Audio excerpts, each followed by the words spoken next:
love me. XOXO. Mike's Mike.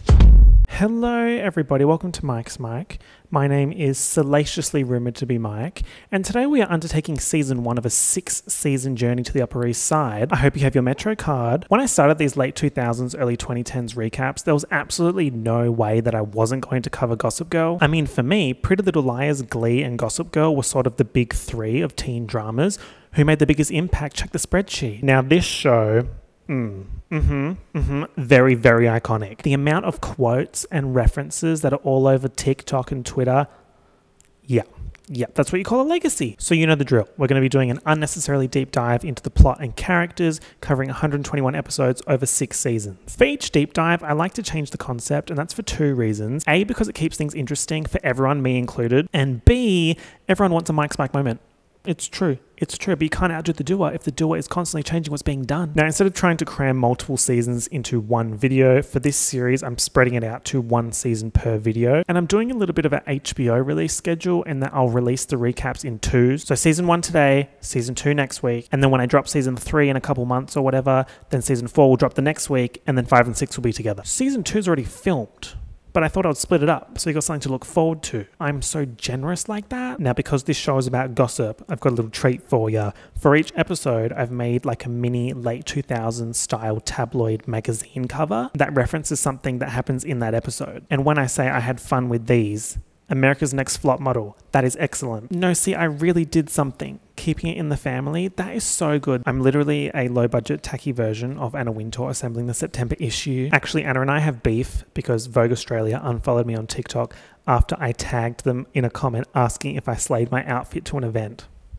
I was like, hey, do you like my outfit? And they were like, ugh, unfollow. It was this outfit, actually. Comme des Garçons Yohji Yamamoto. Oopsies. It was bad for me, but I respect their decision. Now, the best thing about these tabloid covers is that by the end of the recaps, we'll have a fun little highlight reel of things that happened at specific points in each season. This show is so, comme se dit, unserious, and this recap method feels very much in line with that. Now, we're also going to have a lot of me sitting and looking hot and talking. That's because looking hot is tiring, and I need to sit down. But also because when I filmed my Glee videos, I had sore ankles, ? You might notice that this video is something ridiculous, like 2 hours long for 1 season. That's because I got some feedback on the PLL and Glee videos that they didn't go into enough detail. So this one's for the haters. Hope you enjoy. As you'll no doubt soon discover, an absolutely ridiculous amount of work has gone into these videos. So if you enjoy it, be sure to like this video, leave me a comment, share it with a friend, and turn that ad blocker off. I'm serious. These masterpieces are free, so you better cut that shit off and reload the page. Thank you. The sharing thing's actually a massive help as well, so if you feel so inclined to share the Mike's Mike agenda across the internet, be my guest. Also, I'm starting to get close to 1 million subscribers, so if you're not subscribed already, may as well. Babes, between my Gossip Girl recaps and my Lost videos, I've got months of content coming this year. I think we're ready to get started. I'm going to pass over to a version of me from 3 weeks ago. I hope you enjoy. We open with a montage of New York and Peter, Bjorn, and John singing Young Folks. I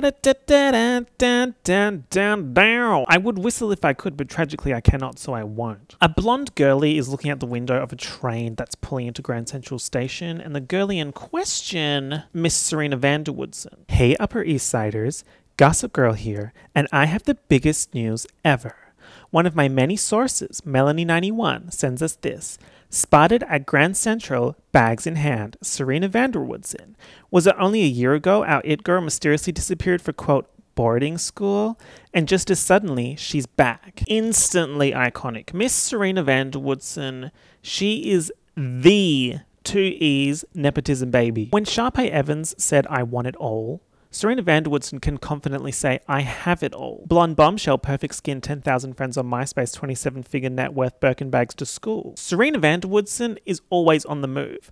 I have to go. And she does have to go. Straight to the bar after school, to Bendel's, to the Hamptons. So straight off the bat, the first things we know about Serena are that she mysteriously disappeared off to boarding school and now she's suddenly back. Why did she suddenly disappear? Where's she been, Serena? She wants to be Alison to the Renters so badly, like turning up to Grand Central with Rosewood level baggage. The summer Serena went to boarding school is the new day Alison to the Renters went missing. Now also arriving at Grand Central, we have Dan Humphrey and his sister Jenny Humphrey. And they're arriving to meet their father, Rufus Humphrey. The kids have been spending time with their mother Allison out in Hudson, and we find out that Allison has moved away to spend time away from her marriage, and I'm glad that they introduced marriage problems in the first 100 seconds of the show because it's such a recurring theme. Dan Humphrey, or Lonely Boy as Gossip Girl calls him, is outcast, literature-obsessed poor Brooklyn boy. When I say that Dan, Jenny, and Rufus are poor, I'm taking the piss, okay? Don't come for me when I say that they live in the poverty loft in Brooklyn.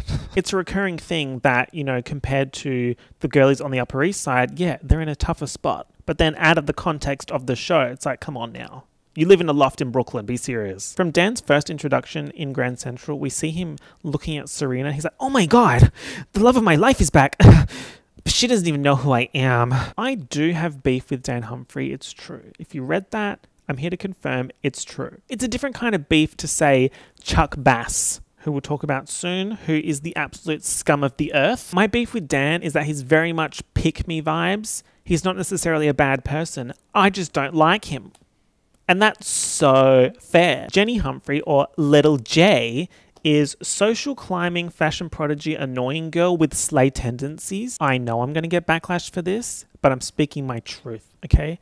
Jenny Humphrey, she's in my top 3 favorite characters, okay? I'm going to stand by her, like that's sister. She has her moments, like ooh, but then she has her moments, okay? I like Jenny's storyline because it's so ridiculous, especially in season 2 when she starts like wearing kilograms of eyeliner in every scene. Now, Rufus Humphrey, in season 1, you know what? I was prepared to set up my Twitter fan account called RufusFan11201. I mean, here we have a dad wanting the best for his kids, making waffles and shit in the poverty loft. But then in season 2, he was really starting to piss me off. So I probably would have deleted the account and unfollowed Rufus Updates and Rufus Base. Where's my lighter?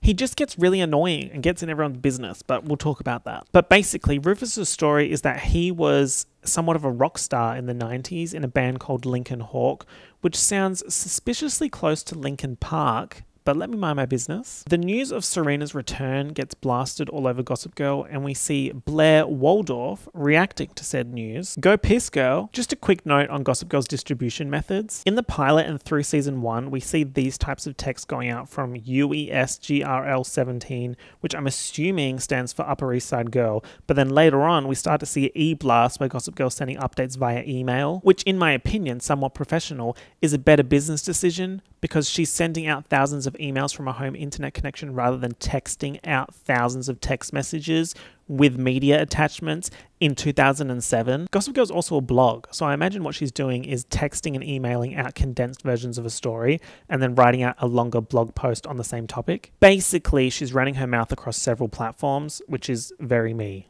I don't shut up. Ever. I love how ominous this text is. Serena is back with 2 exclamations. It would scare a lot of people to know that Serena is back. So Blair Waldorf is supposedly Serena's best friend, but her reaction to the resurrection in Grand Central does not necessarily imply BFF. Blair's just kind of looking at her phone like, ew.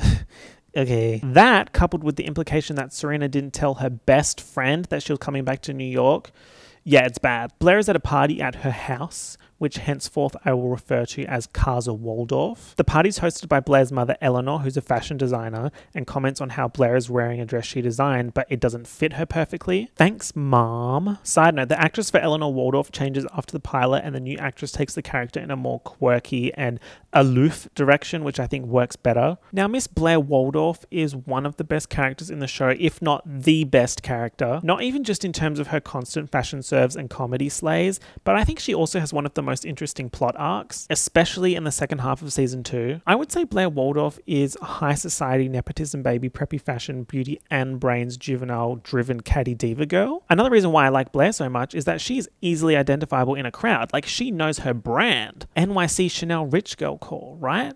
Blazers, hats, headbands, preppy shoes, high socks. But then out of nowhere, she'll pull some iconic evening gown look. Now, Blair Waldorf is dating Nate Archibald. I would say that Nate is probably my favorite male character on the show. Like, no thoughts, just vibes in that head of his, and thank God for that. Now, Nate comes from old money, like ancient money, prehistoric money. I would say if Blair's attitude at being born into wealth is, I'm rich and I love it, right? And Serena's is, I'm rich, but I'm not like these other girls, then Nate's would be, I'm sorry that I was born into wealth. I didn't choose this. And I'd say that that becomes more apparent in season 2 when some family drama happens at the end of season 1 and puts Nate in a tricky spot. Nate is absolutely coasting through life by his good looks and connections, but he's also nice and not a piece of shit. My friend described him as one of the original himbos. So there you go. At this Kaiser Waldorf party, Blair pulls Nate aside and she starts ravaging him. She's like, let's do it now. And Gossip Girl's doing a little voiceover. She's saying, better lock it down with Nate B. Clock's ticking. Gossip Girl also implies that there's always been something between Serena and Nate. So Blair's locking down District 13 with quickness and haste. Legendary scene alert. Serena pulls up uninvited to Eleanor's party with What Goes Around Comes Around by Justin Timberlake playing in the background. People are whispering at her walking past. I heard she's pregnant. No, I heard she went to rehab. Blair and Nate are upstairs hooking up and Eleanor calls out, she's like, Blair, Serena's here. And Blair's like, yeah, whatever, I don't give a fuck. But Nate's like, oh my god, Serena's here. New character alert, another one of my favorites. Lily Vanderwoodson. This is a potential mother. Lily's first words on the show are, so I told him, forget it. I don't care if it's Murakami. It clashes with my sofa. That is so iconic. Don't even start me. So Serena walks past and says hi to her mother, Lily. And we can tell by Lily's face that she had no idea that her daughter was back in New York City. She doesn't give a fuck. I'm obsessed with Lily in season 1 because they really amp up the whole, this lady doesn't give a shit about her out of control kids. All she cares about is getting married 700 times and being rich. Lily said, I'm the main character in my story and these children come second. In my opinion, Lily Vanderwoodson is the rich girl that Eve and Gwen Stefani were singing about. No man could test me, impress me. My cash flow would never ever end.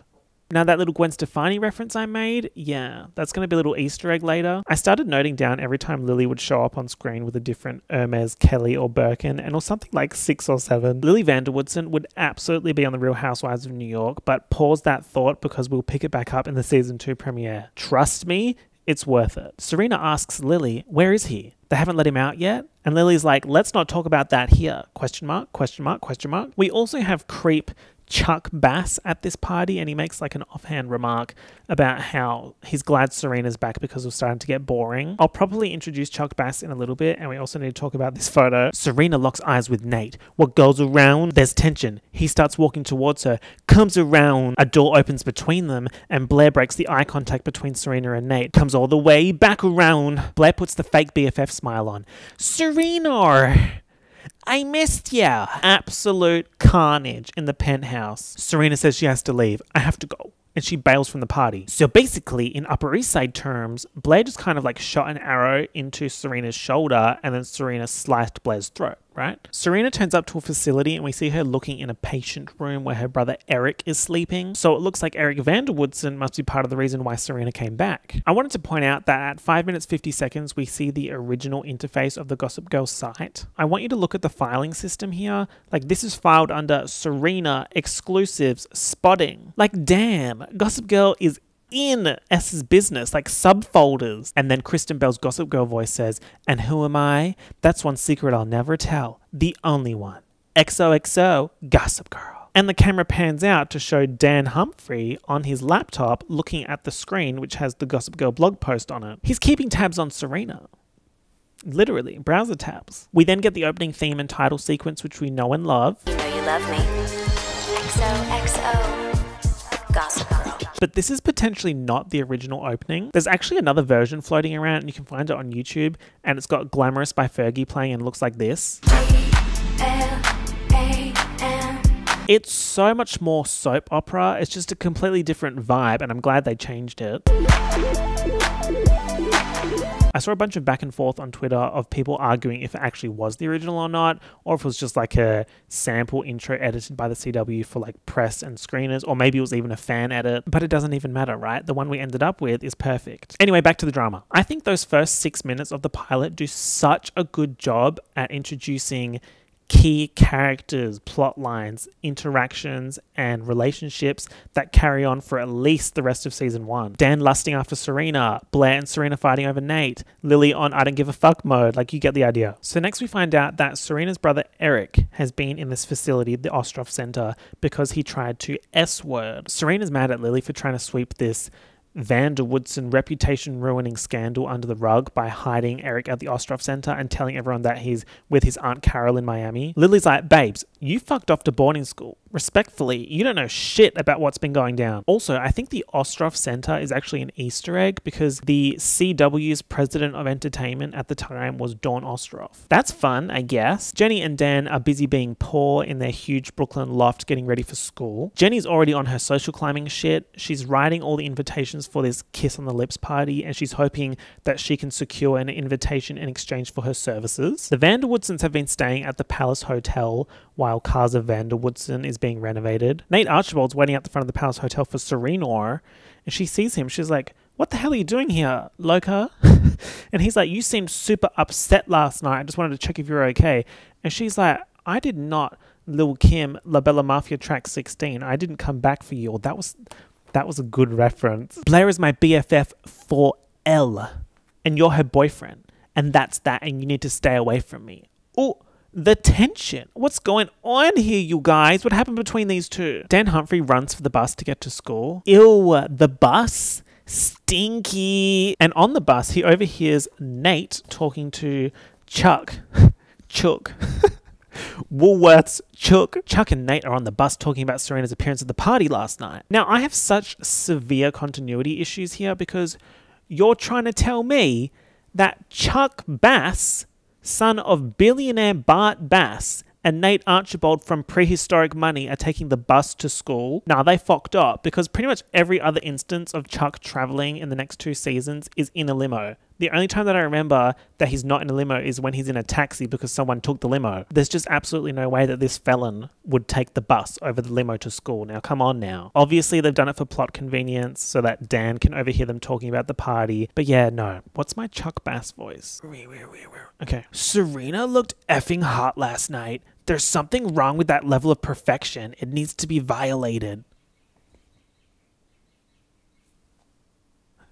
And I just think Chuck Bass is a disgrace. He's a disgrace to humanity. And that's just a taste of what's to come in the pilot alone regarding Yuck Bass. Serena meets up with Blair at the Met Steps, which are actually pictured in the back of this image, the Go Piss Girl image. Can you speak Spanish? Si, girl. So they meet at the Met Steps, and I think they're having yogurt. Ah, yes. Yogurt on the Met Steps. When I go to New York for the first time, you can bet that I'm going to be sitting on those Met Steps eating yogurt with a flip phone and a headband running my mouth on the text line. Actually, no. When Anna invites me to the Met Gala, then I'll sit down on the red carpet Met Steps and have yogurt then. That's a high impact visual, but we do have to deal with the PR crisis of Vogue unfollowing me on TikTok before we tackle the Met invite. Like, I got pushed back a few steps in the process, but we will rebuild. Now, the Met Steps are an interesting visual tool in Gossip Girl because they're kind of used to show the hierarchy of the it girls. Like, Blair always sits at the top step above everyone else because she's Queen Bee, the best feature at the Big Apple since FaceTime. And then all her minions are on the steps below her. Now, remember that Jenny was writing the kiss on the lips invites in the hope of getting one in exchange for services. So Blair's giving Jenny her invite, and then Serena turns up and she's like, cool, so where's the party? Like, and Blair's pissy that Serena's back. So she's like, sorry, Sister Serena, you're actually not invited to the party because we all thought you were at boarding school and I just gave the last invite to little Jay. I want you to visualize the Met Steps, okay? Blair's up here on the Met Steps and Serena's down here. So she's looking down and saying all that stuff. And then Blair gets up to leave, goes down. Serena's now at the top, turns around and says, Blair, let's meet up tonight. We got things to talk about. It's like a power struggle, a BNS power struggle. Dan gets an SOS text from Jenny, an emergency. Turns out she's having a fashion emergency at Bendel's because she can't work out what dress to wear for the Kiss on the Lips party. Also, when she tries on a dress, she says, too bad it's more than our rent, but I think I can sew something like it. I'm obsessed with that because she's an arts and crafts girly. Jenny Humphrey really said, oh, that's a cool dress. Let me whip up an exact replica in one business day. I truly wish that I could do that. My sister is a fashion designer and she can just make anything, which is so Jenny Humphrey of her. Plot hole alert. Jenny saying, too bad it's more than our rent doesn't really make sense. Because, mama, what are you renting? The loft? The Brooklyn poverty loft? Then explain to me how there's a plot line in season 2 of Rufus potentially selling the loft to pay for Dan's college tuition. He's selling a loft that he doesn't own. I'm going to sell this apartment that I'm renting and cite the Humphrey clause. At Bendel's, which is like a shopping center, Jenny and Dan ran into Serena, who was rescued Eric from the Ostroff Center for a little shopping spree. Dan does the old duck and run when he sees Serena. He's like, oh my God, my crush. No, she can't see me like this. Jenny gives Serena an invite for the Kiss on the Lips party, and she made this invite specifically for Serena after she saw the BNS power struggle on the Met steps. Jenny's working, okay? Jenny Humphrey is always working. She sees this BNS war, this power struggle happening. She's like, let me sell arms in this war. Let me write an invite to Serena to the party that she's not invited to. Also, when Serena and Eric are talking to Jenny, Eric hides the fact that he's Serena's brother that shouldn't even be in the city right now and should be in Miami with Aunt Carol. Time for the BNS meetup. Do you like my cup? It's from Japan, like this suit is. Hi, Vogue. The flavors. Serena and Blair are at a bar and Back to Black by Amy Winehouse is playing. The bar is actually at the Palace Hotel, which is owned by Chuck Bass's dad, Bart Bass. It's also the same hotel that Serena is staying in. I'm just giving you context. Blair immediately starts cussing out Serena for randomly going to boarding school and not telling her anything. Serena doesn't retaliate and they patch things up, but Serena doesn't say why she went to boarding school in, I think, Connecticut. But we're glad they're not fighting anymore, because when two main pop girls are fighting, it is so stressful. When Nikki and Mariah were on American Idol and fighting, it was a hard time for everyone. Blair also tells Serena that her father Harold left her mother Eleanor for a man, so Eleanor got an eye lift and lost 15 pounds. Blair leaves and Chuck arrives to find a tipsy Serena drinking alone at the bar. He mentions how his father owns the hotel and makes some sexual remarks to Serena, but she's not having a bar of it. I can get you a grilled cheese with truffle oil from the kitchen because my dad owns this hotel. And she's just like, okay. She's like, sure, I'll have one, but just because I'm hungry, that's it. In the bar kitchen, creepy ass Chuck is like, Serena, you can thank me for the grilled cheese by getting with me. And she's like, no, thank you. I'd rather die. So he tries to force her. That's assault. He's a felon. Where is he? This picture. What is this picture? While this is all going down, Jenny gives Dan the idea to go to the Palace Hotel to find Serena because she's probably drinking at a bar alone, which is exactly what was happening. Dan arrives as Serena is running away from Chuck and they bump into each other and she drops her phone on the floor, her T-Mobile Sidekick 3 limited edition. Oh, you think there's a lot going on, that this is a lot of drama? You want drama? Blair sets up the perfect situation for her and Nate to seal the deal, and she's putting the moves on, but he's not really vibing it. He looks uneasy. What's going on? Nate tells Blair that he had sex with Serena the night of the Shepherd wedding a few months ago. There's nothing in here, by the way. I sort of feel like Wendy Williams, we see flashbacks of Serena and Nate hooking up at the wedding, and Chuck can see the whole thing, so he knew. Blair's like, that's it. We're done. And she breaks up with Nate. The next day, Nate's dad Howard tells him that he has to get back with Blair because Howard has been courting Eleanor to let him handle the deal of her company going public. So he's mega putting the guilt on. He's like, your family needs you. We need you. So Nate goes back to Blair and he's like, I'm so sorry. Let's patch things up. Also, I'll never talk to Serena ever again. And Blair's like, oh, okay, sounds good. Blair is so Daphne White Lotus season 2 right now. She is just happy to be delusional. She's like, cool. That's so excellent that event never happened. Live, love, laugh. I'm just loving, living, and laughing through life. Let's go to IKEA. Just kidding. Blair would not be caught dead in IKEA. This couch is from IKEA, but I wouldn't recommend it. It's very stiff. Dan goes to the Palace Hotel to return Serena's phone. Holds one. Let me put my cup down. I need 2 hands for this. As Dan and Serena are talking in the lobby, Lily turns up and she's putting the spotlight on Serena. She's like, Serena, I bought you a dress for the Kiss on the Lips party, which you will absolutely be attending, right? You'll re-debut into high society in New York City. You're back. That I didn't know you were coming back, but anyway, you're back, so you're going to the party. And Serena's like, ooh, because she doesn't want to go because of the whole Blair Nate thing. So she's like, actually, I have plans with trying to find anyone. What am I going to do? Oh, hi, Mrs. Vanderwoodson. My name's Dan Humphrey. So Dan and Serena have made these fake plans to go to the Lincoln Hawk concert, which is why she apparently can't go to the Kiss on the Lips party. Fake, fake, fake. Lily's like, oh, okay, whatever. She leaves, and Dan's like, okay, bye. And Serena's like, so pick me up at 8? She's serious. You'd really go out with some guy you don't know? Well, you can't be worse than the guys I do know. This is kind of a big win for lonely boy Dan Humphrey from the poverty loft in Brooklyn. Serena's the one that he's always like, ooh. Lily turns up at Rufus's art gallery in Brooklyn and she's got a bone to pick. She's like, why is my daughter going out with your son to your show? Wait, what? These two know each other? So you're telling me that Lily Money Power and Swag Vanderwoodson knows Ratty Rufus from Brooklyn? Plot twist, turns out those two used to date when Rufus was a rock star in the 90s and Lily was a photographer. And on top of that, they've got beef, right? It's not civil. It's not. Lily calls Rufus washed up with a so-called art gallery. Like, she kind of got him there. Rufus is like, well, you have so much money because you've had so many divorce settlements. Ugh. Okay. She's still rich and famous and slaying. Blah, blah, blah. Lily and Rufus agree to stay away from each other. Time for the crescendo of the episode. We have the Kiss on the Lips party coinciding with the Lincoln Hawk show. Blair, Chuck, and Nate pull up to the party and Timbaland's The Way I Are is playing.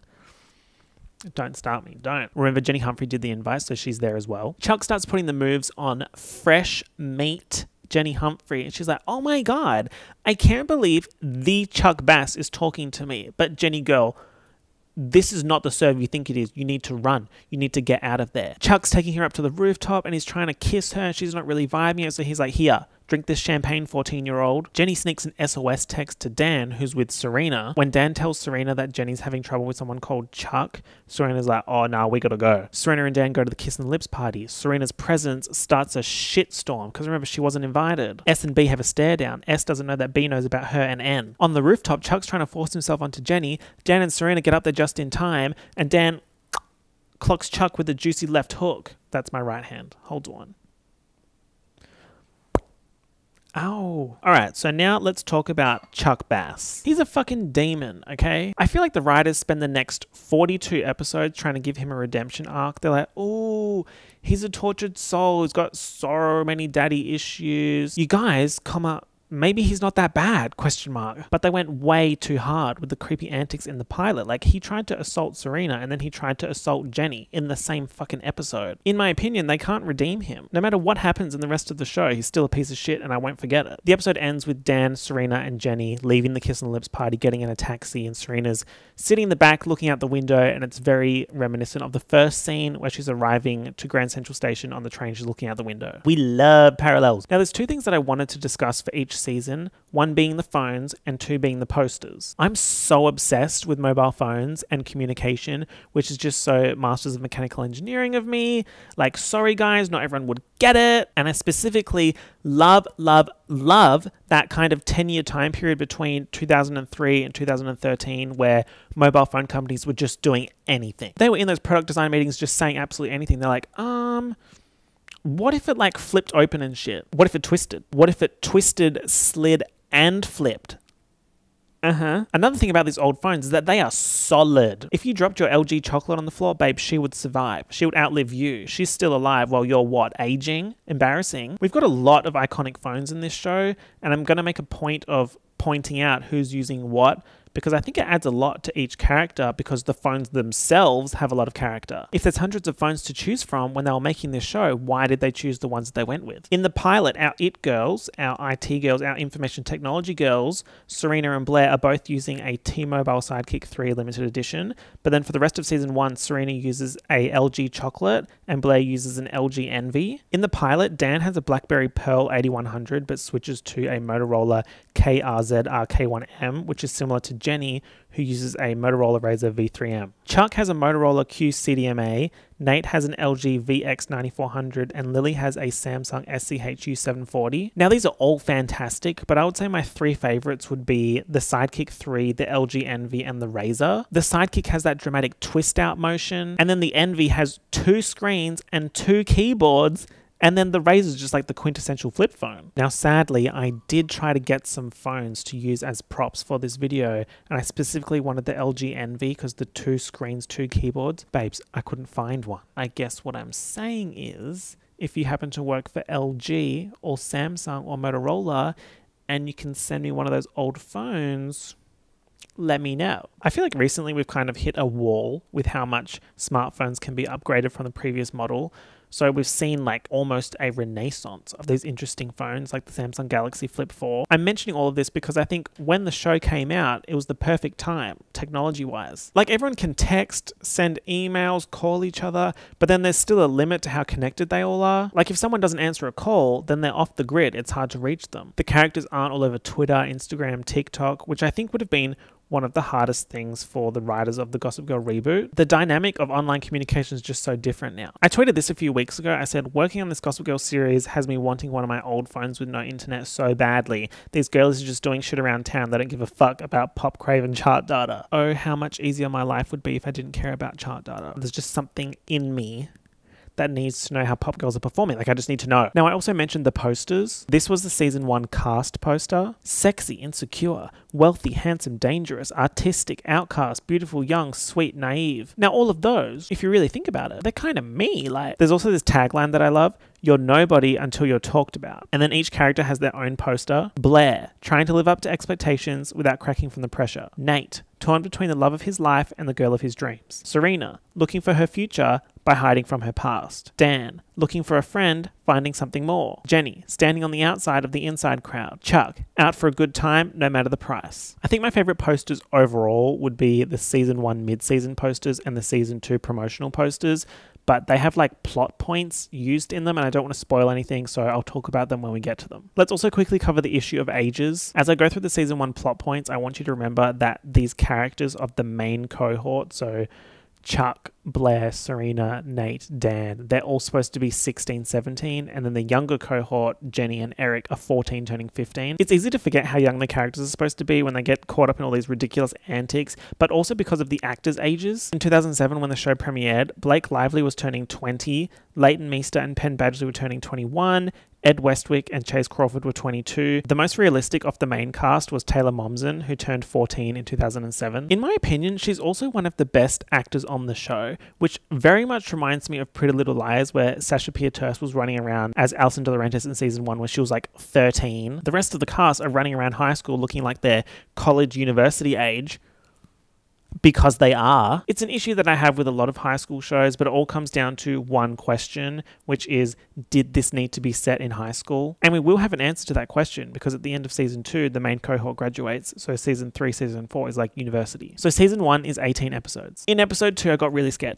Really scared, really frightened, shaking in fear, convulsing almost.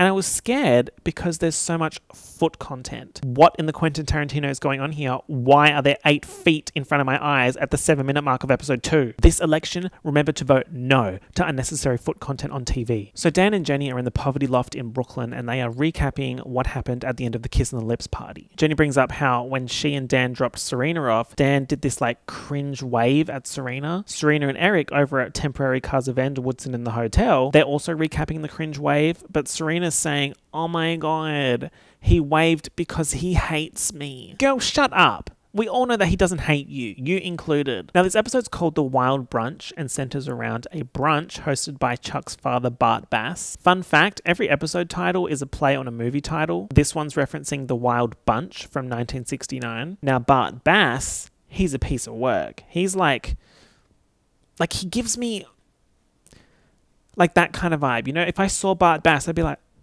on edge. He's like a grown-up business bro. Apparently he like built an empire, you know the deal. He hates his son a little bit. So the relationship dynamics of our core group are very rocky right now. Nate told Blair that he hooked up with Serena at the Shepherd wedding. So now Blair has cut off bestie BFF Serena. Yuck Bass was being an absolute piece of shit in the first episode and he assaulted Serena and Jenny, and then Dan arrived at the party and punched Chuck and gave him a black eye. Nate's feeling like the Serena situation is unresolved, so he goes to the Palace Hotel to talk to her and he has to wait in the lobby because she's not there. Dan's also looking for Serena, so he ends up waiting in the lobby as well with Nate, which is awkward because Nate is friends with Chuck, and remember we have the Chuck versus Dan situation. Lily runs into both Dan and Nate and has very different interactions with both of them. She's friendly and conversational with Nate, and she's very cold with Dan. Remember, Rufus and Lily have history, and Lily doesn't want Rufus in her life, which has kind of trickled down to not wanting Dan in Serena's life. Chuck sees Nate and Dan at the hotel, and he flips out at Dan, and Dan's like, you fucking what, mate?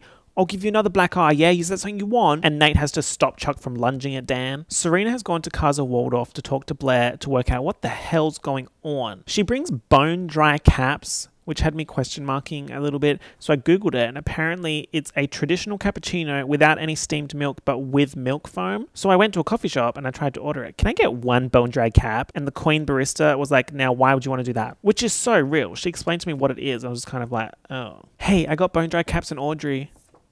I must have totally blanked on the part where I invited you over. She kind of got her there, like it was bad for Serena. The Audrey bit is because having coffee, croissants, and watching Breakfast at Tiffany's was one of their Sunday traditions. Serena's like, what the fuck's going on? Why don't you like me? And then the truth comes out. B tells S that she knows that S and N had sex. S, N. And Serena is like, ooh, oopsies, babe. How do I fix this? You don't. Blair tells Serena to choke. B&S war in full swing. Then Jenny turns up at Casa Waldorf, citing returning calligraphy pens. And Blair's like, I know why you're here. To find out what Chuck's saying about you, which is nothing. But since you're here, potential minion, why don't you help me get ready for brunch? Jenny's in heaven. It girl Blair Waldorf is talking to her and she's helping her get ready for this brunch with all these beautiful dresses designed by Blair's famous designer mother Eleanor Waldorf. Ugh. Blair can see how much Jenny loves the dresses and she employs a tactic that she learned in Rich Girl Power Plays 101 and she gifts Jenny a dress. Get an expensive dress? You have an expensive dress. Give an expensive dress to the poor weird girl from Brooklyn? You've got a minion. There's a good quote from Blair here. She says, if you want to join this world, you need to decide if it's worth it. Very interesting, very topical for Jenny. Also, this conversation with Jenny is how Blair works out that the guy that Serena has been hanging out with is Jenny's brother Dan. Lily and Rufus have a conversational coffee, and Lily implies that Rufus needs to tell Dan to stop pursuing Serena. Rufus is like, I'm not doing that. I'm not doing it. Or for a bit of smoked salmon, who's bothered about that? He's like, Dan's a good kid, which is exactly what Serena needs. Now let's talk about this brunch. Earlier in the episode, Blair's mother Eleanor leaves her a note that says, went to Paris, brunch at 2, wear pearls. 2 p.m. is not brunch. Be serious, come on. Brunch is breakfast to lunch. Brunch. 2 p.m. is snack time. That's like just before the 3:30 itis hits. Like, that's almost lunch, dinner. Outrageous. Ugh. Anyway, Serena comes back from Blair's to the hotel, sees Dan waiting in the lobby. Those two go to the brunch together. At the brunch, Chuck and Blair are like, what the fuck are those two rats doing here? They weren't invited. Nate still hasn't spoken to Serena because of the B&S Cold War, but he needs to talk to her, so he organizes to meet her in Chuck's suite. Coincidentally, at the same time, Chuck is telling Blair that she needs to seal the deal with Nate quickly. Here's my card for my suite. Go enjoy yourself. Blair and Nate go up to the suite. They open the door to find Serena waiting for Nate. Oh, Blair has just fucking had it, right? She is Mad Max Furiosa. Like, she's furious. She's like, all right, Serena, you want to play like that? I'm going to go tell Dan all the shit that you got up to as the old Serena, which would ruin this whole good girl image that Serena's got going on. Meanwhile, Dan overhears Lily talking to Bart Bass about their relationship. The gossip girl. Remember, Lily doesn't like Dan, and now he knows this secret that Serena doesn't even know, but he promises to Lily that he won't say anything. Cyclone Blair descends on the brunch, and with the help of Chuck, she tells Dan about how Serena slept with Nate when Blair and Nate were an item. Serena and Nate cheat as amigas. Also, Chuck makes a comment about Jenny, so Dan pushes him into like this waitress holding glasses, and it just goes everywhere. It's just scenes on scenes. Dan's just pissed off and over it. Where is he? Here he is. He storms out of the brunch and Serena follows him and he's like, I thought you were different. And Serena's like, I was a different person, but I've changed. And if you can't accept that, then you're not the person that I thought you were. Like, that was kind of an excellent response. This girl has PR training. The episode ends with Nate saying to Blair, either forgive me for this shepherd wedding shit or just let's break it off. Let's be done. Blair's like, oh, let me just forgive you real quick. Then something breathtakingly iconic happens. Serena's on I don't give a fuck mode, as she frequently is. This time she's walking down the street looking at pictures on her phone, like pictures of her with her squad, Chuck, Blair, and Nate. And then she chucks the phone in the bin. Just like that. Just like Toy Story. I don't want to play with you anymore. LG chocolate in the bin. It looks like the ultimate insider has become a total outsider. It's your move, Serena, and you know who'll be watching, Gossip Girl. That's how you know Serena is rich. She doesn't give a fuck. It runs in the family. I want to be Serena van der Woodsen so bad. Got ghosted? Phone in the bin. Come across Lady Gaga applause slander on the For You page? Phone in the bin. Also, I love this picture because she is serving so hard here. Like... And I don't know why, it's just so funny. Like, everything Serena does makes me laugh. Like, why is your tie like that?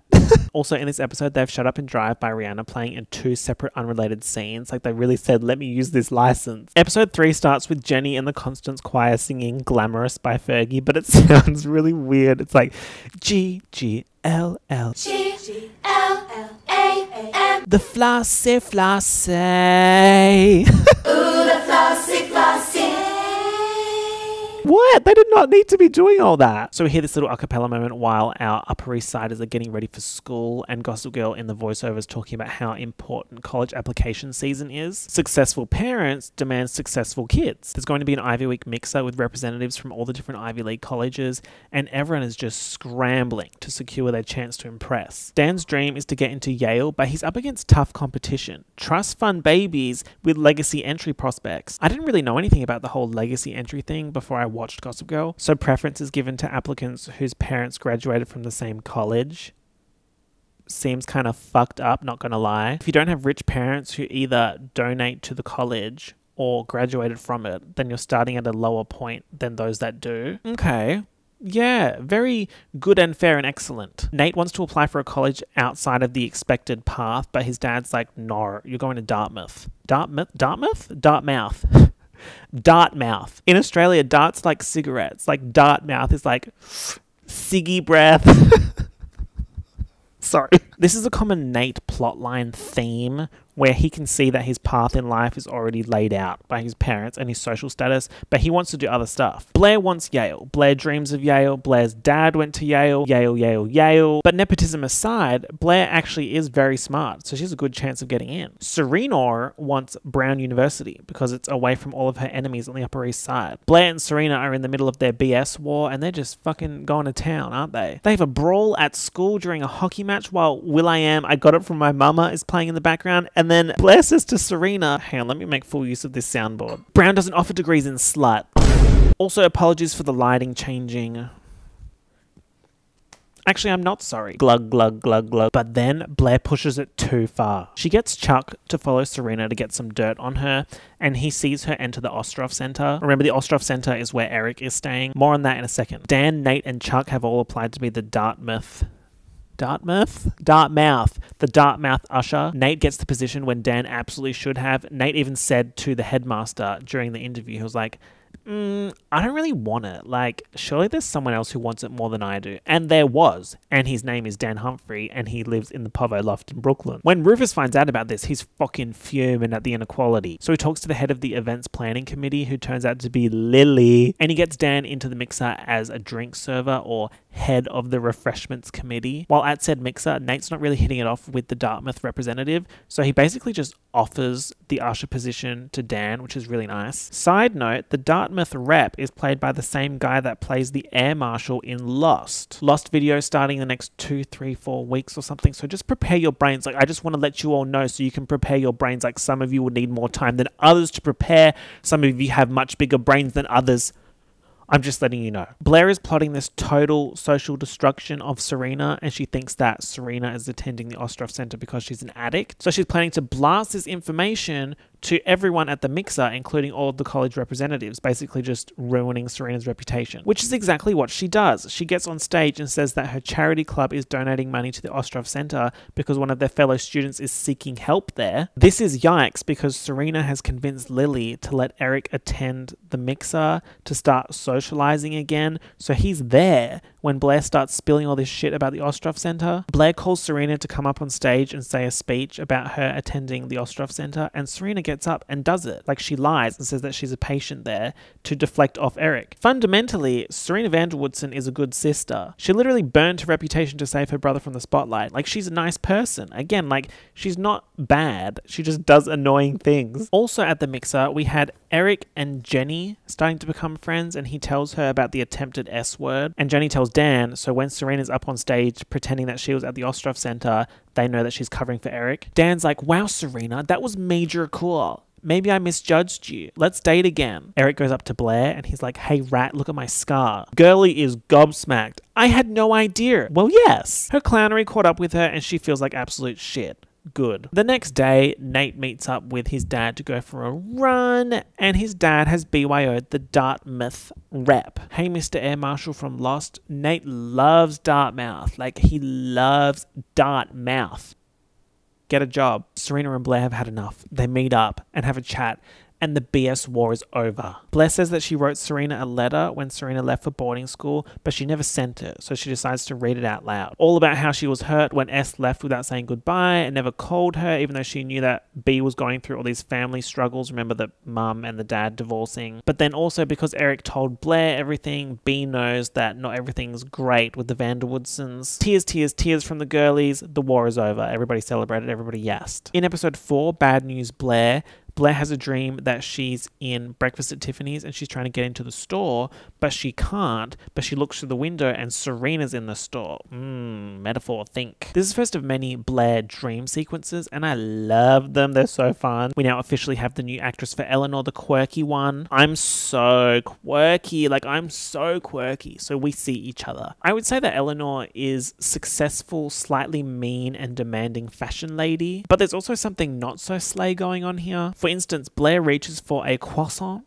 and Eleanor's like, how about some low-fat yoga instead? What's going on? Let's quickly cover this flop Chuck-Nate plotline that's going on. Chuck runs this boys-only weekend called The Lost Weekend where they drink and party and gamble and shit. What they need to be doing is their homework and having a glass of water and going to bed. Outfit change, but you weren't expecting that. I'm a little bit Lady Gaga House of Gucci right now. I don't consider myself a particularly ethical person, but I am fair. This one is the Dior sweater with the $20 hat from the market, which is very much Le Seraphim Anti-Fragile. Fragile. And then, of course, I had to put my glasses on. These are Poppy Lissaman. We all remember where we were when we first saw this outfit, which is right now. I can't wear the glasses while recording because the focus is that's not a person, it's not a person, it's a robot, it's an AI. The slay's too much, that can't be real. Anyway, so Lost Weekend, right? There's a new character called Carter Bazin, played by Sebastian Stan, and his whole thing is that he used to be an absolute party boy menace, but then went solo traveling and found himself and came back different. At least that's what he's telling everyone. Nate believes it, but Chuck's not buying it. Carter scams Nate at a dodgy poker game and Chuck comes to Nate's rescue. There's also this scene where the lads are playing basketball and Chuck wears this? What the hell is going on here? You look like a cartoon character or something out of a kid's show. Step straight off Sesame Street onto the court. In other news, Eleanor needs someone to be the new face of her label. She needs to update her brand image so that she can appeal to a younger demographic. She picks Blair, and Blair is so happy about this because not only does she get to be famous in expensive clothes, she also gets her mother's approval. Blair asks Serena to help her with the fashion shoots, but then the photographer tells Eleanor that what they want is Serena, not Blair. They're saying that Serena is fun and flowy 2007 vibes, whereas Blair is kind of old world glamour, stinky, dusty old world glamour. And Eleanor eventually agrees. So Serena starts moving to the spotlight again, and once again Blair is pushed into the shadows, but this time it's at her own mother's request. Blair is understandably jealous and feeling betrayed by Serena, but she initially doesn't know the extent to which Serena was pushed into this by Eleanor. I mean, Serena hasn't really done anything wrong. She was just trying to help Blair with the photo shoot. When Eleanor tells Serena that she's going to be in the photos, she doesn't tell her that she's replacing Blair, so she doesn't know. And when Eleanor tells Blair that she's going to be replaced by someone else, she doesn't say that it's Serena. So it's just a mess, okay, with a capital M. While this is all happening, we also have Dan and Serena trying to go on a date, but S gets caught up trying to help B with the shoot, so she can't meet Dan. They end up coordinating that he will come to the shoot the next day, so he's there when all of this shit goes down. And we actually get a cute little Dan Blair moment. It's when she's upset about being pushed back into the shadows again, and they have a little D&M, a deep and meaningful, in the stairwell. And it's nice. It's cute, because she previously had nothing but nasty things to say about Brooklyn Boy. Serena finds out about the games that Eleanor has been playing, and she quits the shoot. She and Blair are like, this model debut should have been fun. Right? Wait, it still can be fun. Why don't we steal some of Eleanor's dresses and just run around New York City taking photos? I want to do that. I need to go to New York. And when I'm there, I'll see if I've got time in my schedule to meet up with Anna Wintour. I know Anna's watching this, and when she saw this outfit, she was like, damn, that's crazy. He looks so good. Chuck saves Nate at the dodgy poker game with Carter Bazin and pays his debt as well. So when Nate gets home, he's about to transfer the money back to Chuck, and he checks. Hold on.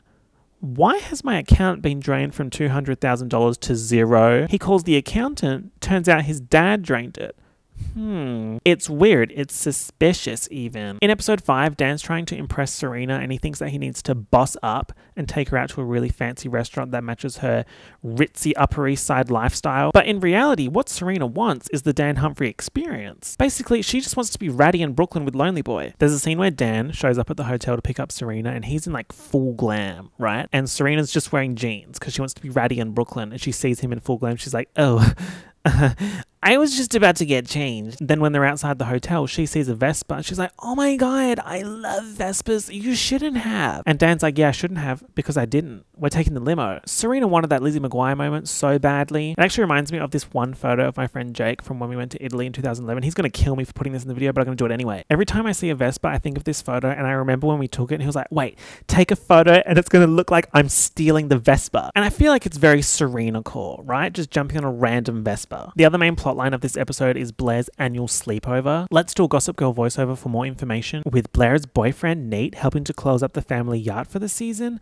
Blair is free to focus on the most important event of the fall, her annual sleepover. A tradition since the year 2000, each one more decadent than the last. No expense or reputation is spared. With everything from trundle beds to truffles in place, all that's missing is sleepover star and Waldorf BFF Serena Vanderwoodson. Hello? It just doesn't work with the Australian accent, okay? This is how it sounds.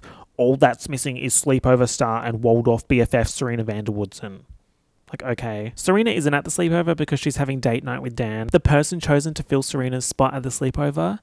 Little J, Jenny Humphrey. Jenny arrives expecting a cute little PJ party, but that is absolutely not the vibe, and Blair is on social felon mode and starts peer pressuring Jenny into drinking martinis. They're playing Truth or Dare, but it's spicier than Jenny thought it would be. Eric is still at the Ostroff Center, and he texts Jenny this iconic message, which I use for reaction pics. Blair sees the message, and she's like, I dare you to break Eric out at the Ostroff Center. And Jenny does it, with the help of Blair, who distracts a receptionist by pretending to be a drug addict. Then they all go to a club and there's finance bros in attendance and there's more dares, blah blah. Now remember how Dan and Jenny's parents Rufus and Allison are having marriage troubles? Rufus calls Allison and some random man answers the phone and he's like, oh, I must have the wrong number. And the guy's like, oh, you after Allison? I'll just go get her. Who are you? With Jenny breaking Eric out of the Ostroff Center, the doctors call Lily and say that a blonde has broken Eric out. So Lily obviously assumes that it's Serena. And of course, Serena doesn't have her phone. So Lily goes to Kaza Humphrey to get Dan's number off Rufus. These two find out that Dan and Serena are going to meet up with Jenny and Eric, so it's all fine. Lily's waiting around at the Humphrey apartment. She's like opening up to Rufus. She tells him things like Eric has been staying at the Ostroff Center and the reason why. And they even have dinner together.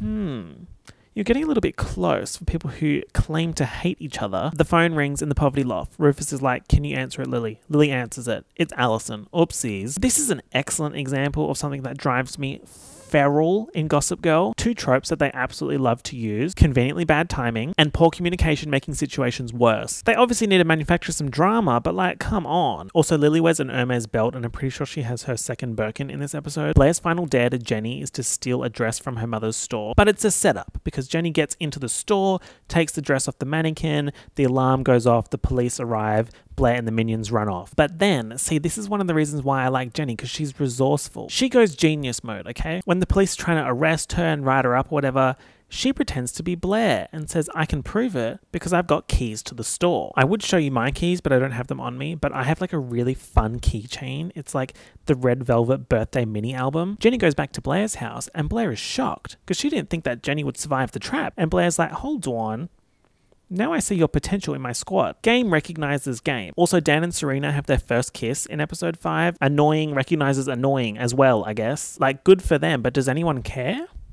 It's so silent. Like, I apologize. I know there's a lot of hashtag Dorina fans. Overwatch mug. Not everyone gets it, unfortunately. I got my Overwatch mug tonight. This was during my Widowmaker phase when I would get steamrolled every match. We didn't need to talk about that. Episode 6 is like they read my mind about how much I hate the bad timing and poor communication tropes and said, why don't we make a whole episode like that? There's a masked ball going on, the absolute chokehold.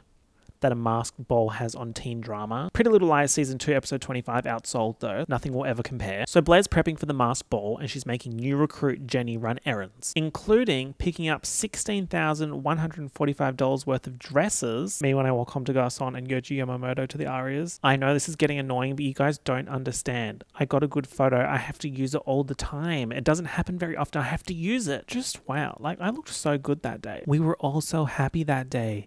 It's actually hard to imagine how terrible things would soon become. I'm of course referring to the unfollow. Anyway, when Jenny picks up the dresses, the guy at the shop loans her a diamond bracelet and he's like, don't even worry, I'll just sneak it onto Blair's tab, she won't notice. Important for later. Now remember, Blair is having some issues securing the bag, if the bag is referring to Nate's. Ew. Blair's plan for the ball is to have her ladies give Nate clues throughout the night and he has to follow them, and when he finds Blair he gets the grand prize and they seal the deal. Uh-oh, did you guys hear that? What was that? I'm scared, you guys. Everyone take a deep breath. New character alert. Vanessa Abrams. This girl.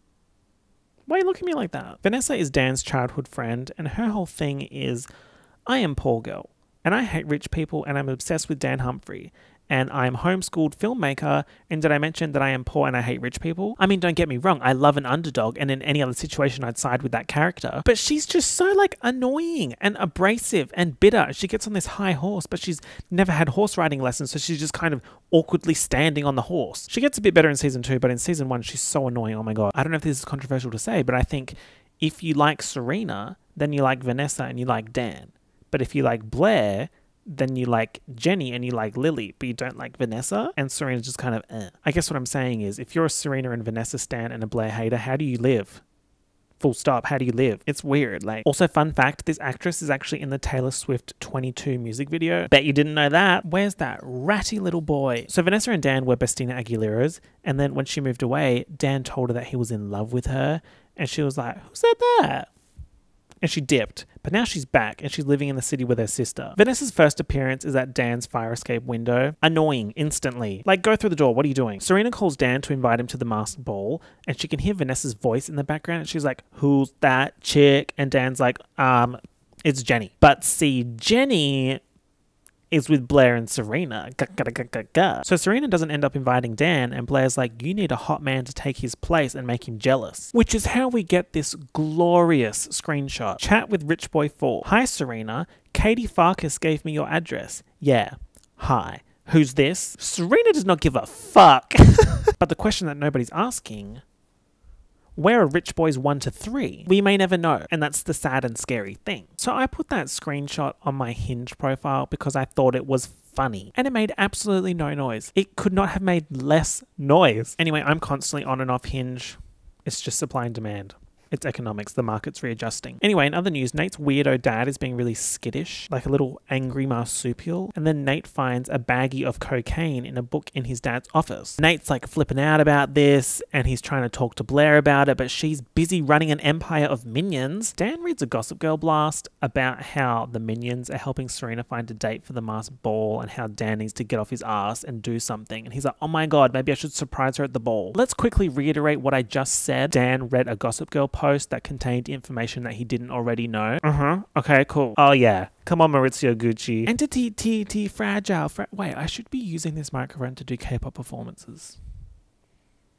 Hold on. Vanessa's trying to make dinner plans with Dan. He's like, I can't, Vanessa. I need to stay in and do my paper. But he's actually going to the ball. But little does Lonely Boy know that Vanessa is actually helping Jenny sneak into the ball. And while doing so, Vanessa catches Dan kissing Serena. Mess. Turns out Vanessa came back with feelings for Dan, and now he's got this rich supermodel girlfriend. Vanessa stands are kind of fighting for their lives right now. So we're at the masked ball, and Jenny's in disguise, right? Chuck doesn't recognize that Jenny is Jenny, and he tries to put the moves on this new girl. Jenny goes girl boss mode and tricks Chuck into being stuck on the rooftop in his underwear. The sweet flavors of payback. Nate's trying to find Serena, and he sees a blonde girl go into the bathroom, and he thinks it's Serena, but it's actually little J in disguise. So Nate thinks Jenny is Serena, and he tells her that he still has feelings for her and that he wants to break up with Blair so that he can be with her.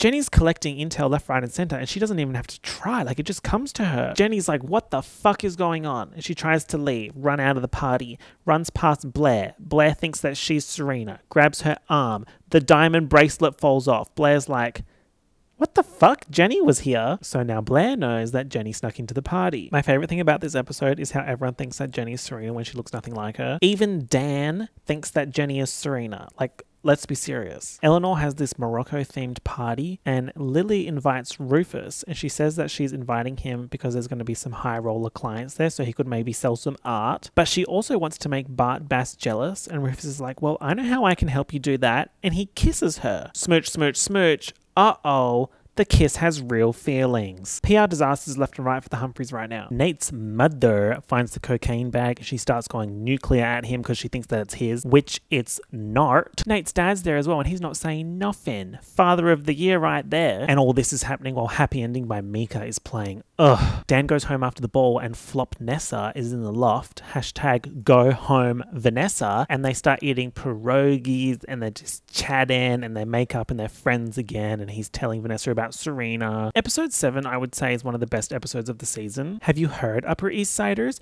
Burlesque is all the rage again, and sometimes a little raging is exactly what you need. And as always, Chuck's aiming to be ahead of the curves. Basically, Chuck's made this business plan and is proposing that his dad buy this strip club / burlesque bar called Victrola, and Chuck's trying to impress his dad. On his way into Bart's office to show him the proposal, Chuck walks in on Bart kissing Lily, which is tea because Lily hasn't told Eric and Serena that she's dating Bart Bass yet. Initially, Bart's really impressed with Chuck because he's finally wanting to be serious, but then he sees Chuck being his classic sleazy rat self at Victrola and he's like, get a job, Flop. Blair tells Jenny that she knows about the diamond bracelet and the masked ball infiltration. She says she hates secrets, so if they're going to be friends, then they can't have any secrets. Nate pulls Jenny aside and he's like, oh, I didn't mean whatever I said to you when I thought you were Serena. But Jenny's all cut up about it because Blair just told her that she hates secrets. So Jenny goes and tells Blair about what happened. Blair gets super upset at the news and she lashes out at Jenny. Dan and Serena are super H-word right now. They need to get a room, basically, and they're trying to use the Humphrey loft, but then Vanessa climbs through the goddamn window. If you don't learn how to use a door, Caroline Polachek open a door to another door to another door, like it's not that hard. Dan and Vanessa are such a weird dynamic. Vanessa's like, if it were me with you, I'd like you to go shut the fuck up. And that's right after she says, I'm sure Serena knows what to do with all her experience. You nasty, nasty girl. It's jealousy, innit? Post Kendall Jenner Baggygate, Nate's dad's like, oh, I was offered a bump and I tried it, but I didn't like it, so I'm going to throw it away. It was all a lie. Nate sees Howard doing a drag deal and tells it, drag deal? Drag queen? Nate sees Howard doing a drug deal after he supposedly stopped doing cocaine, and he tells his mum, and the mum is a mess. She's like, it's all your fault. He's all stressed out after your shenanigans with Blair and Dartmouth. That night, the Waldorfs are at the Archibalds and they're like celebrating the deal or talking about the deal or whatever. Howard's acting like an angry little marsupial again,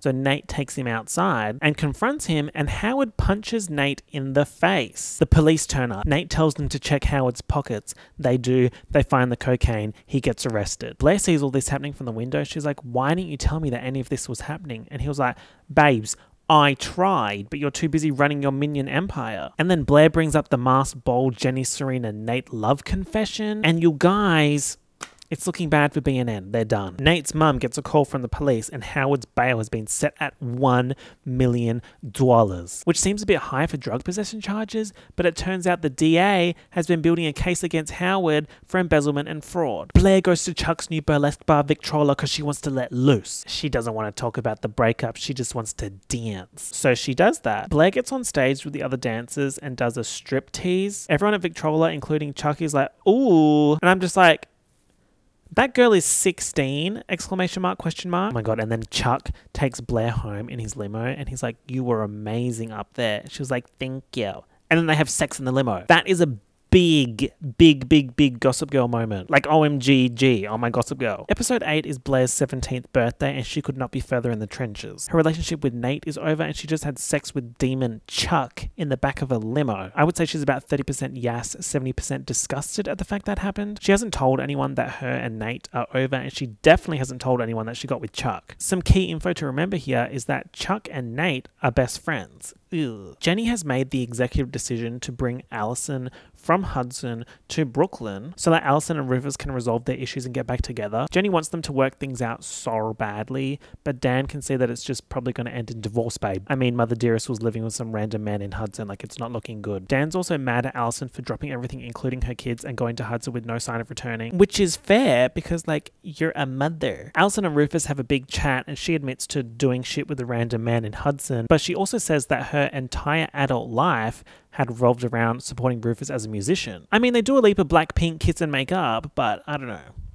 The end is nigh. Howard's bail has been paid by Nate's mother, Anne. Key info here is that the wealth in Nate's family comes from his mum's side because she's a Vanderbilt. See, but now Howard and Anne are in mega panic mode because the fraud and embezzlement charges and the arrest and everything have fucked up the Waldorf deal. They're like, hey Nate, why don't you give Blair this very expensive heirloom ring so that we can secure Eleanor's loyalty? Nate's like, we just broke up. And they're like, so get back together then. So Nate calls Blair and he's like, maybe we were being too hasty.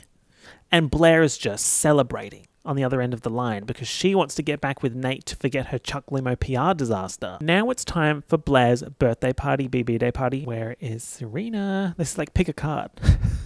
Pick a card, any card. Wait, oh my God, this is so fun. I'm going to give you a reading. Okay. The first one that I pick is who you're dating. You are dating Lily Vanderwoodson. The next one I pick is your ex. Your ex is Blair. This is very complicated. What should we do next? This one you murdered and Annalise Keating is helping you get away with it. Oh, what? Why'd you murder Eric specifically? And for the last one, this is the person that you cheat on Lily with, you piece of shit. Chuck? Okay. So we're at BB Day party and Serena invites Dan and Dan invites Vanessa because he wants Vanessa and Serena to get along. As a bonding activity, Serena and Vanessa play Guitar Hero. This scene is so funny to me because it's so fucking random. Like, what the fuck? Like, Serena's shredding on Guitar Hero, and for what?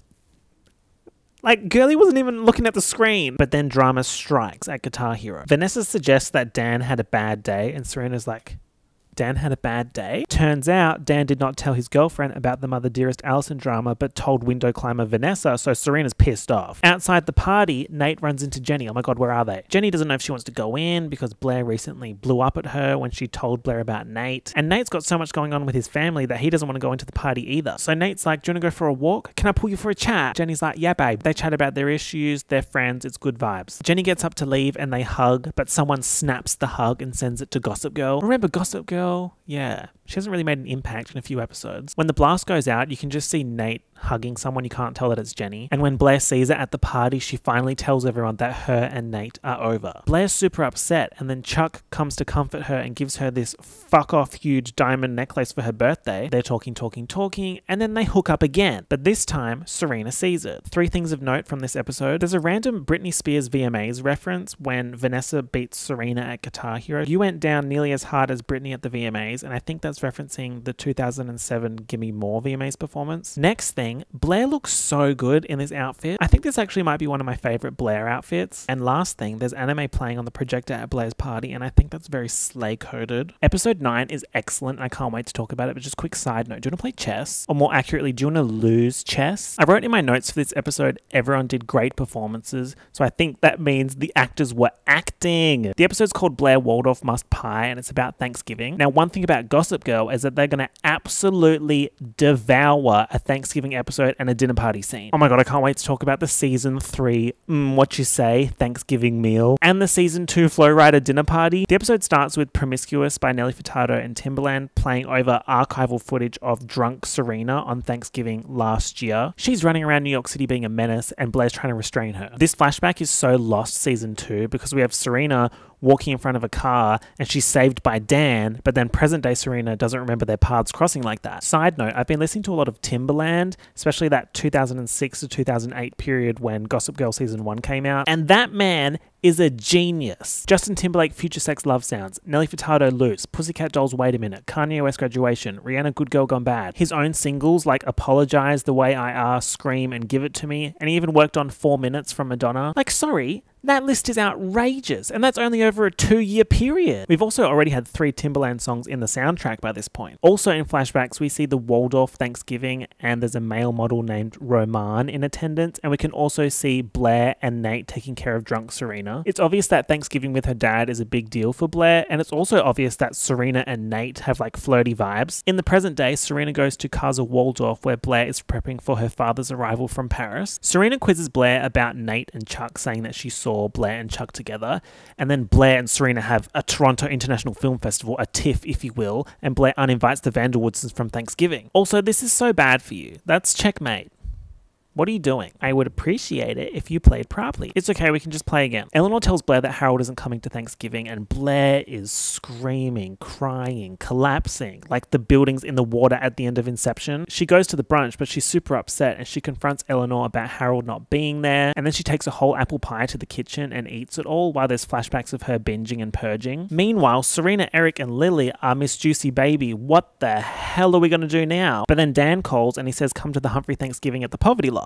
So they go to Brooklyn. Dan, Jenny, Rufus, and Allison are there. It's extremely awkward because Rufus and Lily have history, and Allison very clearly does not like Lily, but the kids don't know anything about what's going on. Serena gets a call from Blair, and she can tell that something bad's going on with Blair's ED, so Serena leaves. Jenny and Lily are talking, and Jenny's like, you lived on a horse ranch or something? Were you a horse girl? And Lily's like, well, yes, I was a horse girl. Actually, I had a horse named Rosewood. And Dan and Jenny are like, now hold on. Our dad has a song called Rosewood, and it's about our mum's perfume. That's so crazy. And Allison's just sitting there. She's like, oh my fucking God. The past comes to light, and everyone's like, what the fuck? Serena finds Blair purging in the bathroom. She's like, all right, I gotta get you out of here. Serena can sometimes be a really good friend. Sometimes. She brings Blair to the Poverty Loft, where Dan, Jenny, and Eric fill them in on the reveal that just went down. Serena and Dan are weirded out because they're dating, and they just found out that their parents dated as well. If they think that's rough, ooh, it's going to get bad for them. While this is all happening, Nate is at absolute rock bottom. His dad Howard ODs on pills, and in the hospital, Anne is like full on spiraling. She's like, do not blame this on me. All I've done is trying to make his life easier. My family paid for everything. I mean, it's just bad all round. Also on the Archibalds, in this episode, we see a different angle inside their house. And a few weeks ago, I saw a TikTok about how good the house selection for the Archibald/Vanderbilt house is in terms of showing their wealth. But yeah, anyway, the screenshots that they use in that are from this episode. When Blair gets home, Eleanor apologizes to her and tells her that Harold sent her divorce papers and she didn't know how to react, which is why she uninvited Harold from Thanksgiving, which is why he wasn't there. Time for episode 10. Also, do you want to play another game? Yes, cool, sounds good. Allison has set an ultimatum for Rufus. She's like, kick Lily out of your life if you want me to come back into it. She wants to be that girl so badly, but she would never be that girl. Lily Vanderwoodson is that girl. I'm sorry, but I just cannot get mad at Lily. Try not to say mother challenge. Failed. Speaking of Queen Lily, she has another Birkin in this episode. Hey, Upper East Siders, it's that time of the year again, when the mere act of descending a staircase means you're a woman. And from what we hear, there's been some changes to the lineup. That's a pretty good summary. It's the cotillion ball, and Serena doesn't want to go, but she's being guilted into it by her grandmother, Cece Rhodes. Cece's lying and playing the fake cancer card, or so we think, but then it turns out she actually is sick. Cece is monstrous in season 1. She's like high society feral grandma. She hates Dan because he's poor. She hated Rufus because he was poor rock star man, and she forced Lily to break up with him all those years ago. She's a generational trauma machine, and she is confrontational. Also, that's checkmate. Like, I think I know what you were trying to do, just weird execution. I feel like you need to practice some more before you play me again, because some of the choices that you're making are really weird. But whatever, we'll play another one. But yeah, Cece's super confrontational. She tells Dan to his face that he sucks and he'll never get Serena. Does that sound like something you want?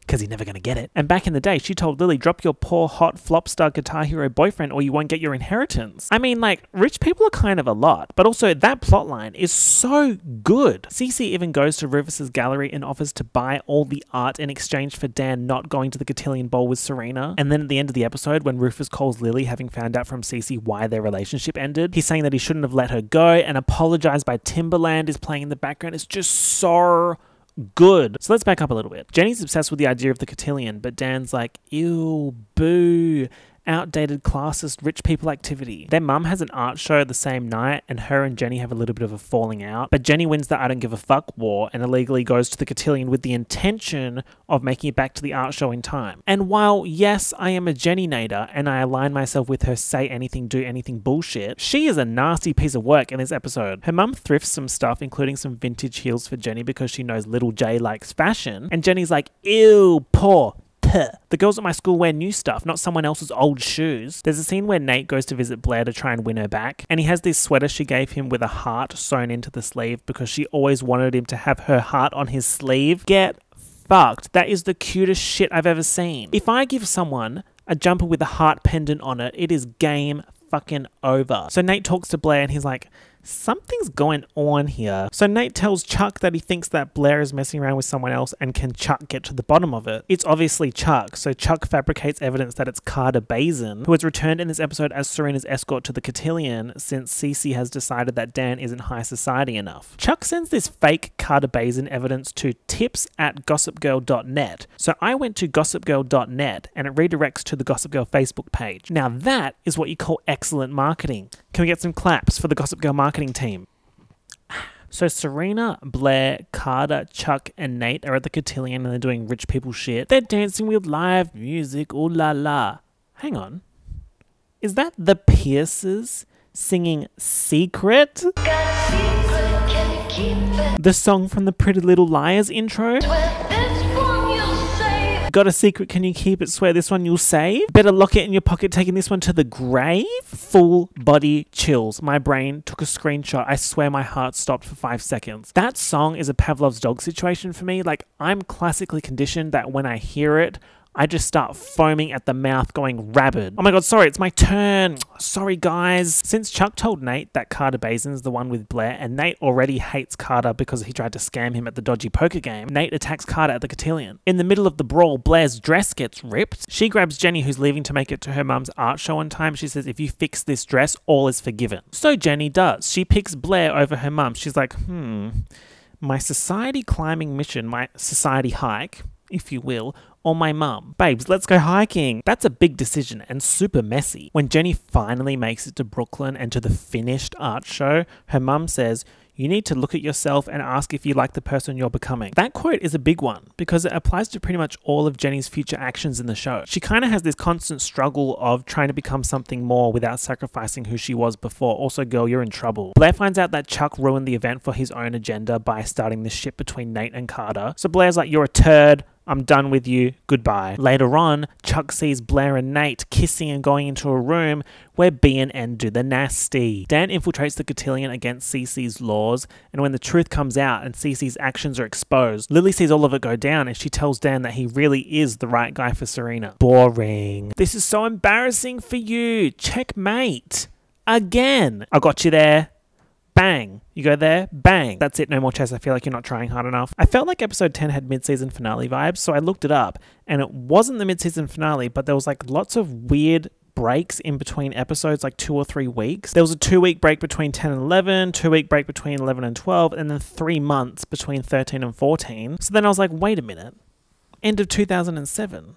Did somebody say writer's strike? Season 1 was supposed to have 22 episodes, but only 13 were produced before the writer's strike, and then we come back 3 months later with a shorter run of 18 episodes. So when the strike happened in November, the network had to spread out the episodes that were completed, which is why we have the random 2-3 week gaps in episodes between November 2007 and January 2008. Do you even care? I do. I care. Now, we actually had 3 fashion moments of note from this episode. This preppy serve from Jenny, this rich girl LG chocolate moment from Blair, and also from Blair, this cotillion serve. But those are nothing compared to this next one from episode 11, which is one of my favorite outfits of the entire season. This is Blair's ice skating outfit. I mean, come on. Beyond legendary. When the theme for the 2024 Met Gala is Blair Waldorf and I wear that, What then? People would collapse on the streets all over the world all at once if I did that. Honorable mention to Eleanor's outfit. Now, on the subject of fashion, we have to talk about Vanessa. The range of serve with this one is simply gargantuan. She routinely turns out the most rancid outfits I've ever seen, but then suddenly turn up in something cool and Depop Y2K NYC flip phone Nelly Furtado Timberland fingerless glove it girl like this. She's just so menacing in that you have no idea what she's going to turn up in next. In episode 11, we have Jenny's next singing adventure. Santa baby, a 54 convertible too. This time, the Constance Choir is singing Santa Baby, which is a perfect opportunity for me to mention that Taylor Momsen, who plays Jenny, also played Cindy Lou Who in How the Grinch Stole Christmas. She's also the lead singer of The Pretty Reckless. She is iconic. Blair's dad Harold is back in New York for Christmas and Blair is so excited. Remember the whole Thanksgiving disaster? And she's going to try and use Christmas to convince him to stay in New York City. But Harold has brought his French model boyfriend Roman, the one that he's divorcing Eleanor for. Cue ice skating scene and iconic outfits. And then Blair trips Roman on the ice and he breaks his leg. That is so Scream Queen's Chanel. I feel like Ryan Murphy absolutely had Blair Waldorf as one of his reference points when he was coming up with Chanel Oberlin. How do we feel about the hat transformation? Anti-fragile. Anti-fragile. There's more moments of Blair lashing out against Roman, but it all culminates in her telling Harold that she's being a menace because she's worried that there's no room for her in his life anymore. And he's like, don't even stress. Do not stress. Do not fret. There'll always be room, even literal physical room, because look at this house that we just bought in France. You have a room. Serena and Dan have this plotline where she wants to give him the perfect Christmas gift, and she gives him a really expensive watch, and he's like, ew, no, $50 max. So she's running around town trying to find something and ends up getting help from Vanessa. She makes this like fake snow picnic thing in the art gallery, and then Serena and Dan end up banging for the first time.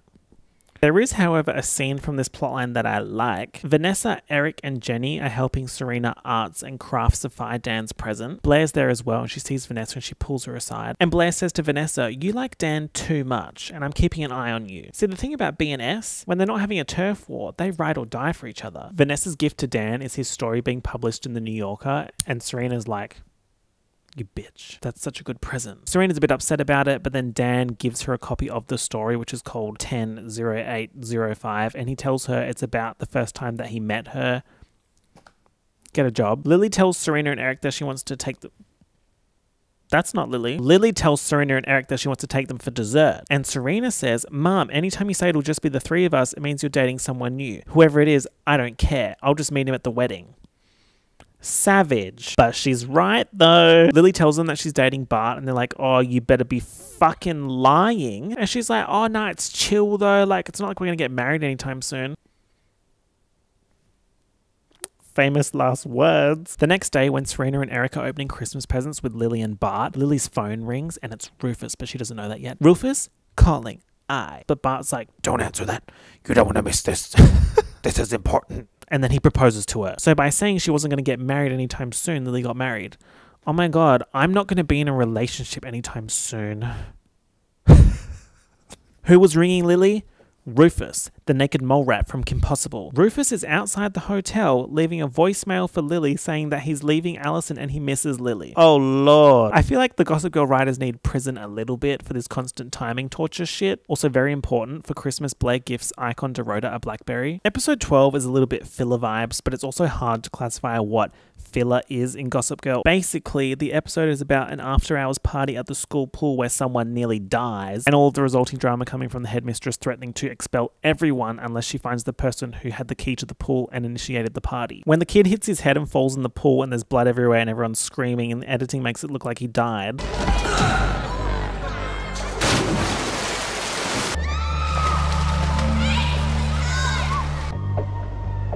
It reminded me specifically of Real Housewives of Melbourne Season 4 when Janet Roach has a fall in Mexico because she had too much tequila.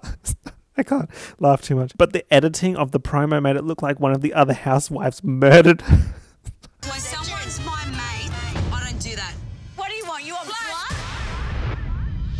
so iconic. Serena, Blair, Chuck, and Nate are at this pool party. Serena calls her boring boyfriend Dan to come to the party as well. Dan's hanging out with Vanessa at the Poverty Loft, so they both decide to go. Vanessa has her camcorder out and she's filming everyone for this documentary that she's working on. Oh my god. So then she has footage of this party. Just because you want to make a documentary doesn't mean you have permission to film people and then act all high and mighty when they want the footage back. Lord, that girl. Also, because Blair dropped Chuck after the cotillion ball and got back with Nate, Chuck is threatening to tell Nate about how Blair lost her virginity to him and then faked it for Nate. So Chuck is blackmailing Blair to make her avoid Nate. So blah blah blah, the near death happens, the headmistress gets onto it the next day. Blair tells everyone if we all stay quiet, no one will get in trouble. Dan's like, no. I'm not rich like you guys, I can't get in trouble. So he's already giving snitch vibes. And then Rufus finds out about the party and he's like, Dan, you gotta snitch. I gotta put me first, Lucius. Blair has a homework party and Dan and Vanessa are there and she has that bloody camcorder out again. And she secretly records Blair and Chuck talking about their situationship.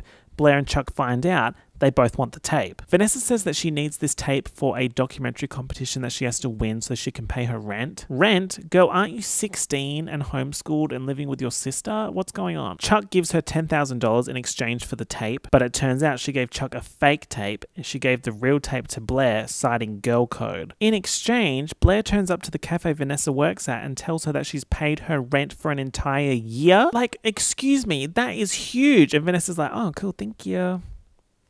She also says that she used Chuck's $10,000 to create a medical grant for teens with genital herpes in his name. Okay. Everything she does annoys me. Like, just donate the $10,000. Why do you have to do all that? How did you even do that? Also, in terms of who had the key to the pool, everyone thought that it was Chuck, but then Nate finds the key in Blair's room and goes and confesses to owning it so that he can cover Blair. But it wasn't him or Blair. It was actually Serena. Actually, my name's Serena. She doesn't get expelled or anything. She just has to do like 25 hours of community service. Nepo babies, am I right? Lily tells Rufus that Bart proposed and she's going to say yes. And she says that she got his voicemail, but it was too late. But also Rufus keeps flip-flopping, so does he even know what he wants? Rufus tells Lily that he loves her. She's like, wait, Mother Undearest Cece isn't around to meddle. You know what? Maybe there's merit to these claims. Let me think about this. But then Serena's like, Mom, I love Dan so much. We're going to be together forever. And you cannot get back together with Rufus because it will ruin my life. I can't date Dan if you're dating his dad. So Lily drops Rufus and accepts Bart's proposal for the sake of Serena and Dan's relationship. Oh my god. As a Lily-nator, that hurt. Let my best friend Lily chase her Mian. Some observations. Chuck calls Dan Humphrey Dumpty. He gets points for that, but also Chuck gives me smelly breath vibes. Like, he's always just like leaning in and leering. Like, he gives me Randall from Monsters, Inc. vibes. Chuck and Nate have slept with Blair. Serena and Blair have slept with Nate, and Dan and Nate have slept with Serena. It's honestly a bloody Penrose triangle. How are we already at optical illusion levels of relationships and it's only episode 12? The title of episode 13 is A Thin Line Between Chuck and Nate, which is a play on A Thin Line Between Love and Hate from 1996. And I just know the writers were Alyssa Edwards in the writer's room coming up with these. Oh my gosh, I can't do it. I'm gonna have to rewrite it. The next one's even better, but no spoilers. What's the difference between gossip and scandal? So glad you asked, UES Forever. Anyone can commit a minor indiscretion and generate a day's worth of buzz, but in order for gossip to birth a true scandal, it requires the right person to be in the wrong place. Take one it girl on a pedestal, add a crowd eager to see her fall, and give them the means to knock her down. This episode centers around a pregnancy test. Someone spots Serena buying a pregnancy test, sends the picture to Gossip Girl. Gossip Girl blasts it all over the Upper East Side. Dan's like grappling with the possibility that Serena might be pregnant, but it turns out S bought the test for B. B doesn't want to take the test, and S is stressing about it, so she tells Dan about this situation over dinner at the Poverty Loft. Dan's doing the maths on the timing, and he's like, how does a sponge plus a starfish equal a shell? Like, aren't Blair and Nate just freshly back together? Serena tells Dan that Blair slept with Chuck, but uh-oh, Jenny overheard the entire conversation. Jump scare, this random lady looks like Candy Jenny. Serena goes to Chuck and she's like, you need to make Blair take this test. And he's like, no. That's a Blair and Nate problem. They slept together. Which is news to Serena, so she goes to ask Blair why she didn't tell her that she slept with Nate after S took the brunt of this pregnancy test press. But then Blair just gets mad because Serena told Chuck about the pregnancy test. Blair finally takes the test. She's not pregnant. The S&B mini war is over and they're friends again. the velocity with which these two have wars and then resolve their issues. Outside school, Chuck stops Blair to talk to her. She's like, leave me alone, Flop, I don't want to talk to you. Chuck gets mad and sends a tip to Gossip Girl that Blair slept with 2 different guys in the same week, which is how we get this E-Blast. E-Blast 318, Queen Blair. Looks like the Virgin Queen isn't as pure as she pretended to be. If Blair Waldorf lied about that, then what else might she be lying about? Who's your daddy, B? Baby daddy, that is. I'm sorry. Can we just zoom and enhance quickly? Who the fuck is that? Because that is absolutely not Leighton Meester. I literally don't know who this random lady is. We've never seen her before. Has anyone seen this woman? Also, I was laughing at Gossip Girl _1. There's a plotline where Dan gets a bit weird because he wants to tell Serena that he loves her, but then she drops her piece of paper on the floor and some random guy picks it up and she's like, thank you, love you. And Dan's like, wait, thank you, love you. She's deaf, you bitch. Okay, thank you. Love you. She's deaf, you bitch. Outfit change, Nate Archibald, St. Jude's core. You get it. It's a Burberry jacket, Croatian tie, broken watch situation. Anyway, Nate sees this Gossip Girl blast and he's like, whatever, major loser. It's not true. But then Jenny, who's in not like other girls mode, and she's pissed off at Blair for not wanting to be friends with her and for snapping at her when she tried to tell her about the Nate Masked Ball confessional. Jenny tells Nate, it's all true. Everything you read, it's all true. Mess, mess, mess, mess, mess. First 4 letters of my last name, like it's serious. Nate starts a Street Fighter battle with Chuck. Finish him. And then he goes home and breaks up with Blair saying, Jenny confirmed that it was true. Blair is in fucking shambles. She's like, Serena, did you tell Nate? No, I have to go. I have to go. No, I told Dan because I didn't know how to help you. Then your low-rent boyfriend, she actually says that, must have told his rat girl sister. Oh, she's mad. If she could swear in this show, she'd be like, fuck you, Serena. Fuck your crusty boyfriend, Dan, and his little rat sister, Jenny. So now the BNS war has restarted. Will we ever know peace? There's a scene around here that I love. All the girls are on the Met steps, and Hazel, Penelope, Katie, and Iz turn on Blair, saying, you're not in a position to lead because you've just lost your street cred after the Blair blast. The girls all walk away, and Jenny's there too, and Blair says to Jenny, I'll probably never forgive you for telling Nate, but if you walk away now, I'll ruin you. And Jenny says, how are you gonna do that? the girls are fighting. But see, the thing is, Blair Waldorf is about her business, and a promise is a promise. Blair's not walking around making proms. What's a prom? Half a promise. If I was little J, I would watch out. So now Blair has no one, and she goes to Chuck and she says, you did it. You won. I have no one but you. And he says, I don't want you anymore. I don't like that you're no longer Veronica's untouched. He literally says to Blair, you held a fascination when you were beautiful, delicate, and untouched. But now you're like one of the horses my father used to own, rode hard and put away wet. What the fuck? Chuck Bass sleeps with any woman that looks at him, and he has the audacity to say that? He's the actual worst. I feel like when people watch this show, they have a recency bias and they're like, yes, Chuck, oh my god, Chuck and Blair, #chair. Because what happens is the writers introduce characters that are worse than Chuck, which makes Chuck look good in comparison. So then people forget all the fucked up shit that he's done and said. Meanwhile, there's a crack in #Dorina. All the I love you bullshit, and then also Serena asking Dan if he told Jenny about Blair and Chuck, and then she doesn't immediately believe him when he says no. Trust issues through the roof, through my roof, into my neighbor's apartment upstairs who's having a party. Tell me why you're having a party at 1 p.m. on a Thursday. Do you not have jobs? Serena's not sure why she's spiraling over the fact that Dan says I love you to her, so she talks to Eric about it, and he suggests that maybe it's because their mother Lily has married and divorced all 732,000 men that have said I love you to her. So by the end of episode 13, Blair's entire world is fucked, and she's like, fuck this, I'm going to France. She's literally on the tarmac with Happily Never After by the Pussycat Dolls playing, and Serena turns up saying, don't let a scandal make you run away like what happened to me. Stay in New York, we can do it together. Very much mid-season finale vibes, which makes sense because this was the last episode before the writer's strike hit. We then have that 3-month break and we get these excellent mid-season posters. A rogue 3-month break. How are we going to remind everyone that this show is about the scandalous lives of Manhattan's elite? Sex sells, baby! Now we know the events that these are from. Blair losing her virginity to Chuck in the limo, and Serena hooking up with Nate at the wedding before going to boarding school. Time for an outrageously iconic episode title, The Blair Bitch Project. Blair has breakfast at Tiffany's nightmare. Everyone's back from spring break, and the Vanderwoodsons are now living with the Basses, and Serena fucking hates it because Chuck is a sleaze. For example, he won't stop smoking in her bathroom, and she's like, bye, I'm not having a shower, I'm not doing it. Jenny has been social climbing and integrating with Penelope, Hazel, and Iz, but she has to keep selling her possessions like her prized sewing machine for cash. She's scamming and lying, avoiding paying for things so that she can keep up the illusion that she belongs with them. Blair doesn't want to go back to school, citing her recent PR disaster, and Serena's like, oh, it's going to be fine. But when Blair gets to school, Jenny and the minions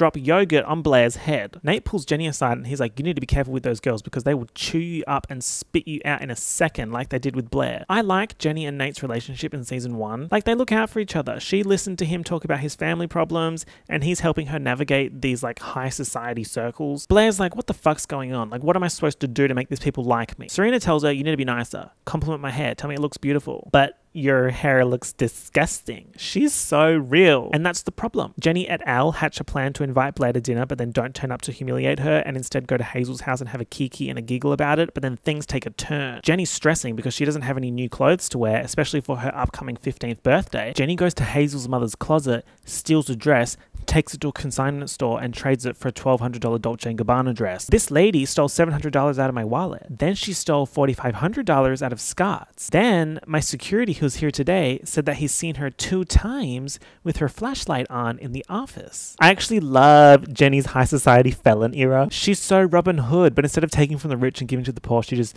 takes from the rich and gives to herself. The next day, Hazel is in shambles because her mother's $15,000 custom Valentino dress has been stolen. So Jenny's fucked, basically. She goes back to the store to try and retrade and get the dress back, but the owner's like, no flop. Your mistake is not my problem. Jenny's like, I don't know what to do. So she calls Nate. She's like, can I borrow $8,000 to buy this dress? Actually, don't worry about it. Hangs up on him, goes back into the store, tries to re-steal the dress by putting it on under her jacket. Meanwhile, Blair is on boss babe revenge mode. Blair goes to the poverty loft looking for Rufus and she's like, Jenny's struggling to juggle her old self and her new self and I can help her. Rufus, you idiot, it's a trap. Blair organizes a deliberately cringe surprise birthday party for Jenny at the poverty loft and she invites the rich bitches and they're like, ew, why are we in a poverty penthouse in Brooklyn? And why is there a cake with Jenny's face on it? This is so embarrassing. But then Jenny comes home wearing the stolen Valentino dress because she wasn't aware of the surprise party and they all see her wearing the stolen dress. Oh my lord. Blair's like, well, my job is done. I'm leaving. I've got a table at Butter if anyone else wants to come with. And the minions do. Blair has regained power. Operation Topple Jenny was a success. But see, Jenny's not going down without a fight. She sneaks out to meet Nate and asks him for a favor. See, Penelope, one of the minions, is obsessed with Nate. So Jenny's like, hey, will you come to Butter with me? And he's like, yeah, okay, sure. So she pulls up to the restaurant with Nate and the minions are like, oh my god, she brought Nate?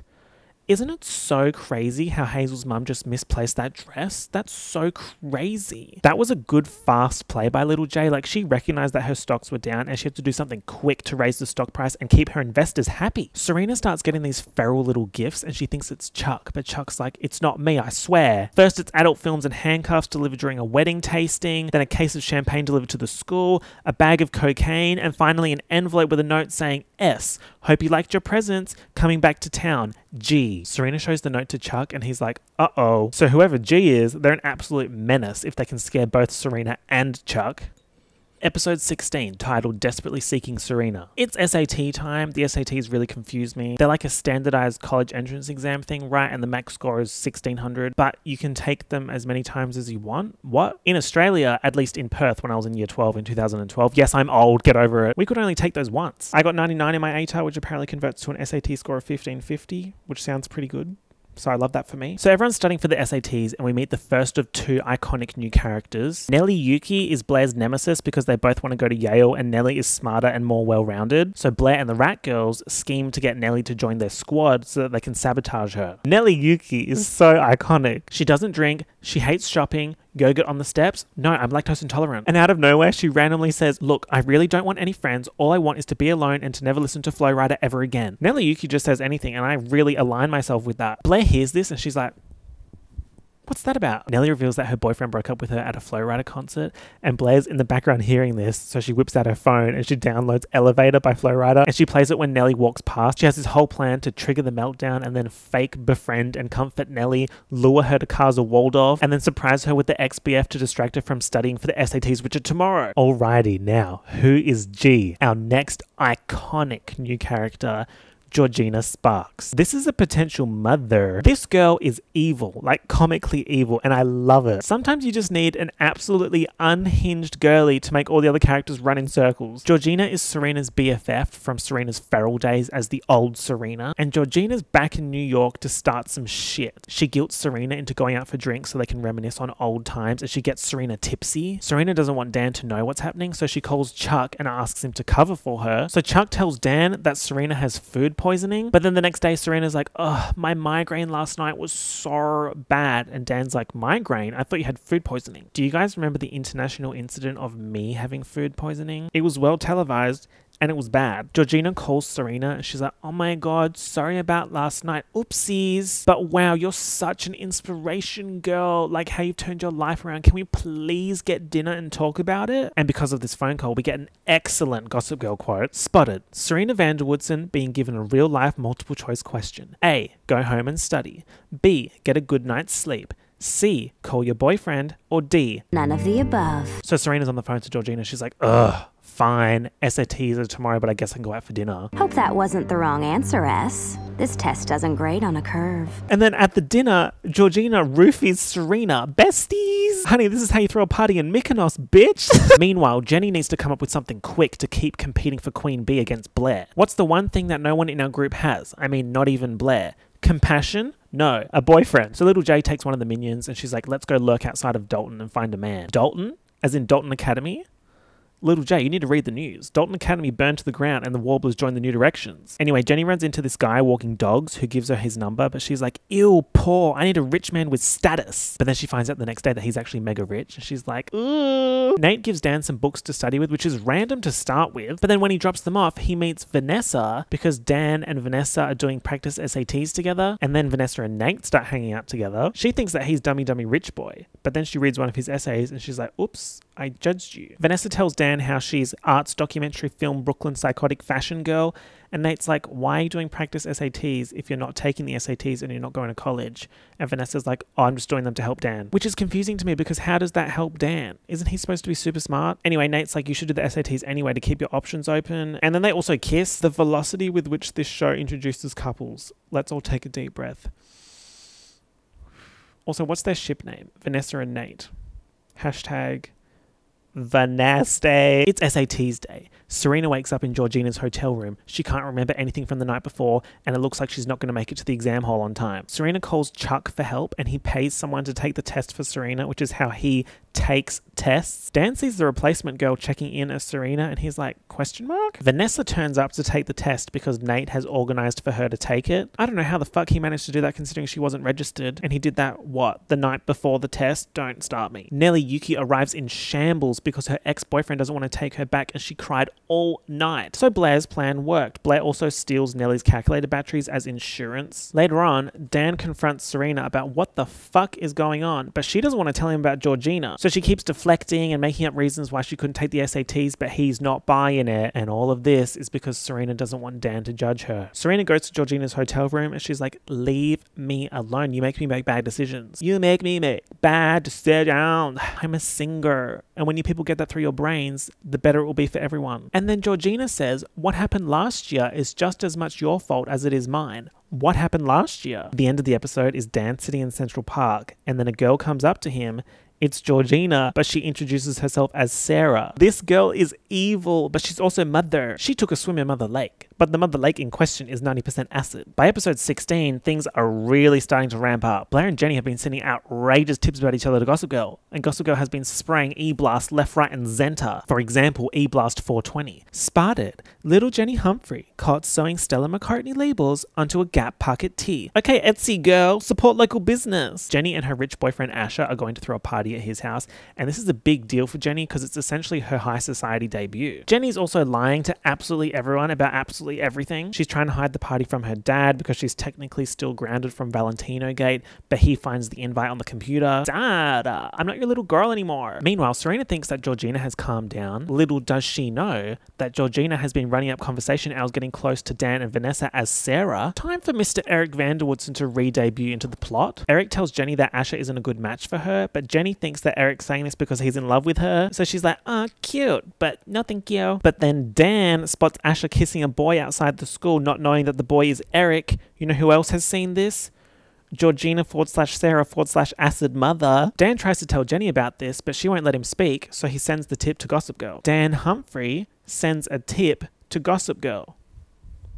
Okay. Yep. When the Gossip Girl blast goes out, Blair sees it. She's like, okay, perf. If I can get proof of this, then Jenny and Asher will be over. Jenny's social currency exchange rate will plummet, and then Blair can take the throne again. Blair instructs her minions to steal Asher's phone because it was once said that a person's eyes are the windows to their soul. That was before people had cell phones. And on the phone, Blair finds texts linking Asher and Eric, but Eric is her friend and he isn't out yet. So Blair's like, uh-oh. Also, this Asher guy fucking sucks. Jenny talks to him about the gay rumors and he's like, obviously this is fake. It's a deal. You get your access to the Upper East Side and I get a beard, as if someone like me would date someone like you. Also, I'm going to need you to tell everyone that you lost your virginity to me so that the gay rumors stop. Looks like gentlemen don't prefer blondes, little Jay. They prefer other gentlemen. So Rufus doesn't know how to handle feral felon era Jenny. So he meets up with Lily to ask her for advice and she helps him while she's at her wedding dress fitting. And it's so obvious that they're still in love with each other. Georgina sends Serena an envelope with a USB in it and a note that says, memories fade, a video is forever. Serena plugs the USB in and a video starts playing. It's footage of Serena and this random guy getting steamy, but then Serena shuts the laptop before it escalates. She walks out of her room to find Georgina talking to Lily saying that Serena invited her over for dinner. Menace, menace, menace. Blair's trying to call Serena to tell her what she found on Asher's phone regarding Eric,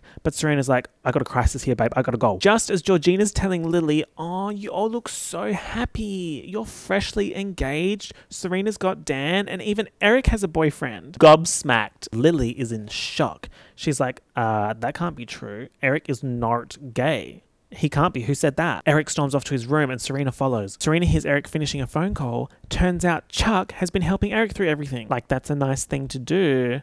But Chuck is still a piece of shit though, don't forget. Jenny leaves the poverty loft to go to her party and Rufus is like, I know where you're going and you can't go. And Jenny's like, you can't stop me, Flop. At the party, Blair pulls Asher aside to give him the phone back. Blair could have used that evidence to destroy Jenny, but she cares about Eric and she doesn't want to hurt him. It's beautiful, innit? Newly out Eric turns up to the party and he tries to get Asher to admit to everyone that they were the ones kissing outside the school. To cover his tracks, Asher's like, I was with Jenny all morning. Right, Jenny? Yeah, you were. Eric's lying. Like, Jenny, girl, come on, pick your battles. Then Asher calls Eric the F slur. So Eric says to Blair, send the text to Gossip Girl. I don't give a fuck. The gay bomb drops. Jenny's cancelled again, this time for lying to the girl squad. Jenny tells Blair, you won. And Blair says, I told you about the price to pay to get into this world. And she was right. And remember, Blair also told Jenny that she would ruin her.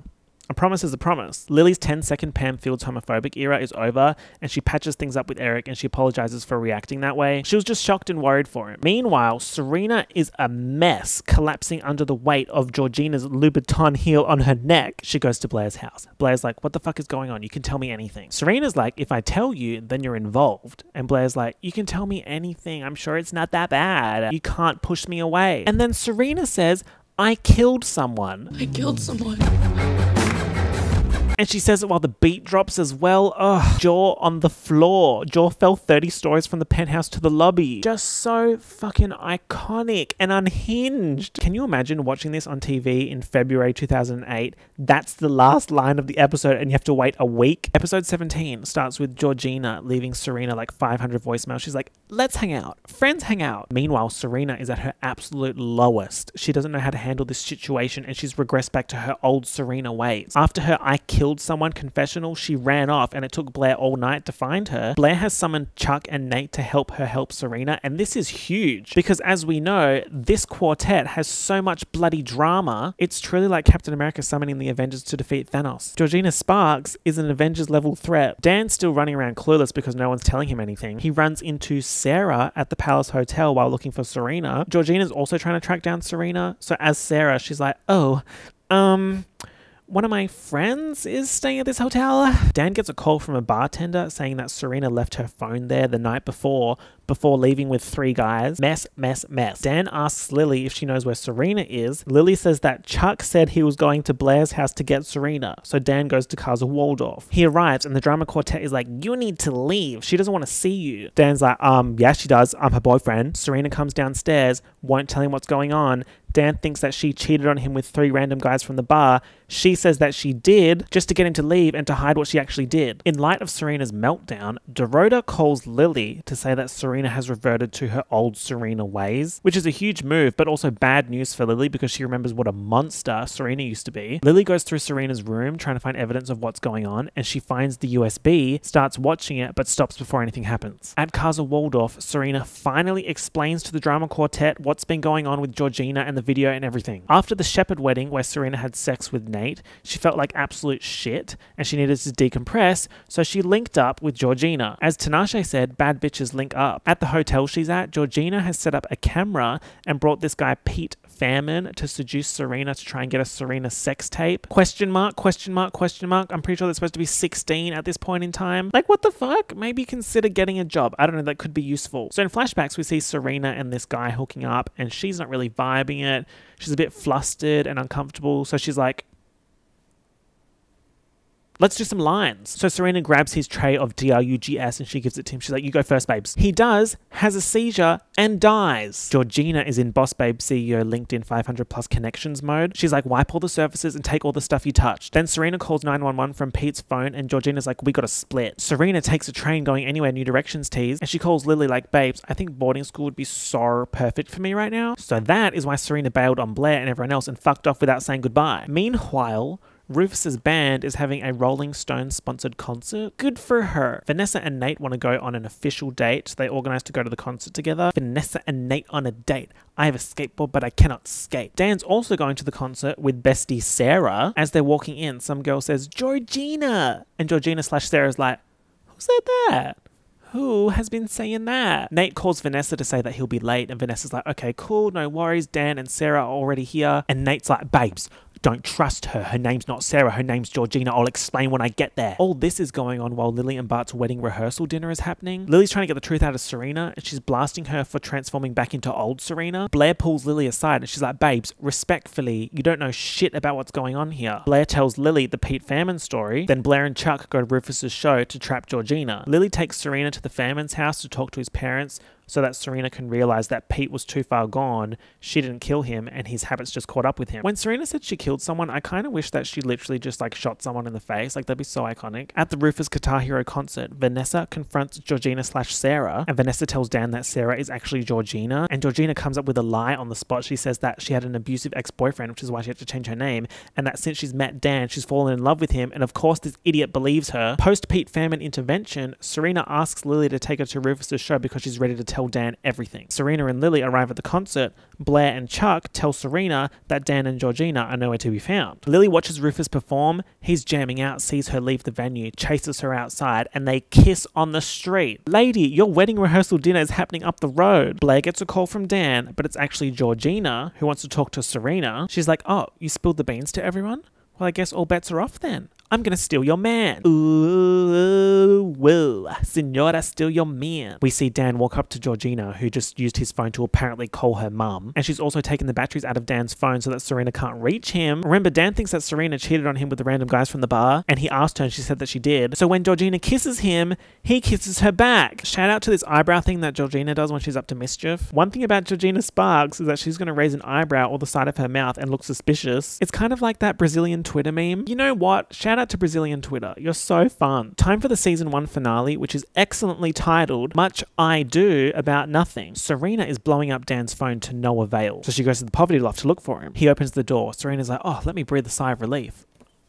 Oh, Georgina walks out of his room. She's still playing mind games, so she's like, oh, sorry, I thought you guys were over. We don't know if Dan and Georgina slept together, but we know that something went down and Serena doesn't want to acknowledge it. After G leaves, S tells Dan everything from the start, and he's like, wow, I wish you told me at the beginning of this mess. These two are not doing well relationship-wise. Dorina on the rocks. Can I order 1 Dorina on the rocks, please? When Serena leaves the loft to go prepare for the wedding, remember that her mum's getting married, Dan calls Blair, which is weird to start with, but then he dials the number from memory.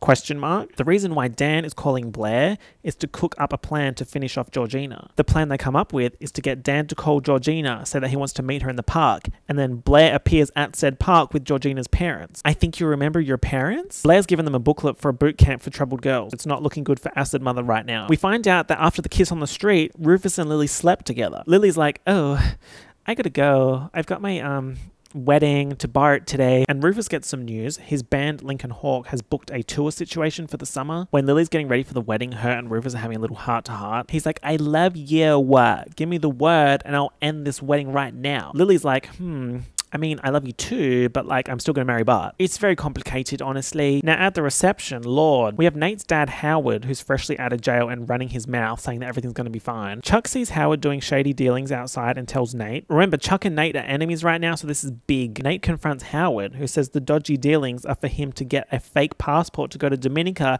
because he's guilty and needs to flee the country, and Nate's mother, Anne, is bankrolling it. So Nate punches him. We love duality. Vanessa comes out of the reception. She's like, babe, what's going on? And Nate's like, strap in, I got a long story to tell you. It's now time for Dan and Serena to have a chat. Can I pull you for a chat, babe? Serena knows that something went down between Dan and George of the Jungle last night, but she's willing to move past it because she wants to stay together. But Dan thinks too much has happened and they're too far gone, so he breaks up with her. At her mum's wedding, the day he discovered the girl he may or may not have slept with last night drugged and blackmailed his girlfriend, he didn't even tell Serena that she looked nice when he turned up to the wedding. Hey guys, I hate Dan Humphrey. Stinky. Like, on the complete opposite side, this Georgina situation has brought Chuck and Blair closer together again. Like the previous night when they were scheming to bring Georgina down, they woke up cuddling. And these flirty vibes continue through the wedding reception. Mini time jump. Blair and Chuck plan to go to Tuscany for the summer. It looks like Vanessa and Nate have flopped a little bit. Like at the end of the episode, Vanessa's talking to Dan and she says that this didn't work out because they're just from two different worlds. Haven't heard that one before.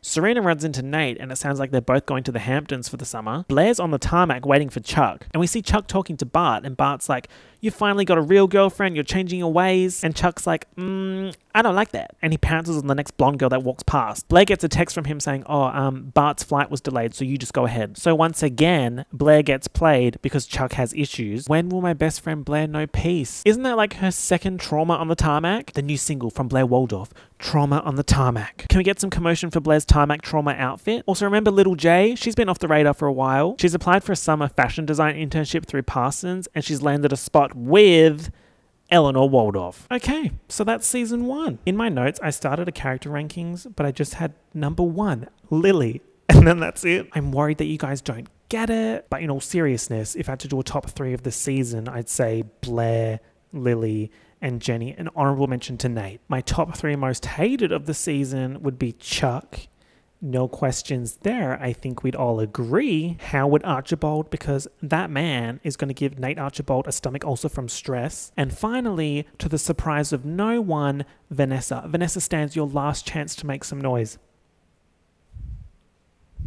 Nothing. Feel free to give me your top 3 and bottom 3 in the comments, but just remember, you will be judged. Overall, very solid season. Some messy bits and weird pacing in parts, but we move. Also, so many plot holes, but I don't want to cover those now because it kind of ruins the surprise of who is Gossip Girl. So I'll cover those at the end of season 6. Thank you so much for watching my Gossip Girl season 1 recap. Remember, season 2 is dropping next week, so keep an eye out for that. Be sure to do your actions, babe.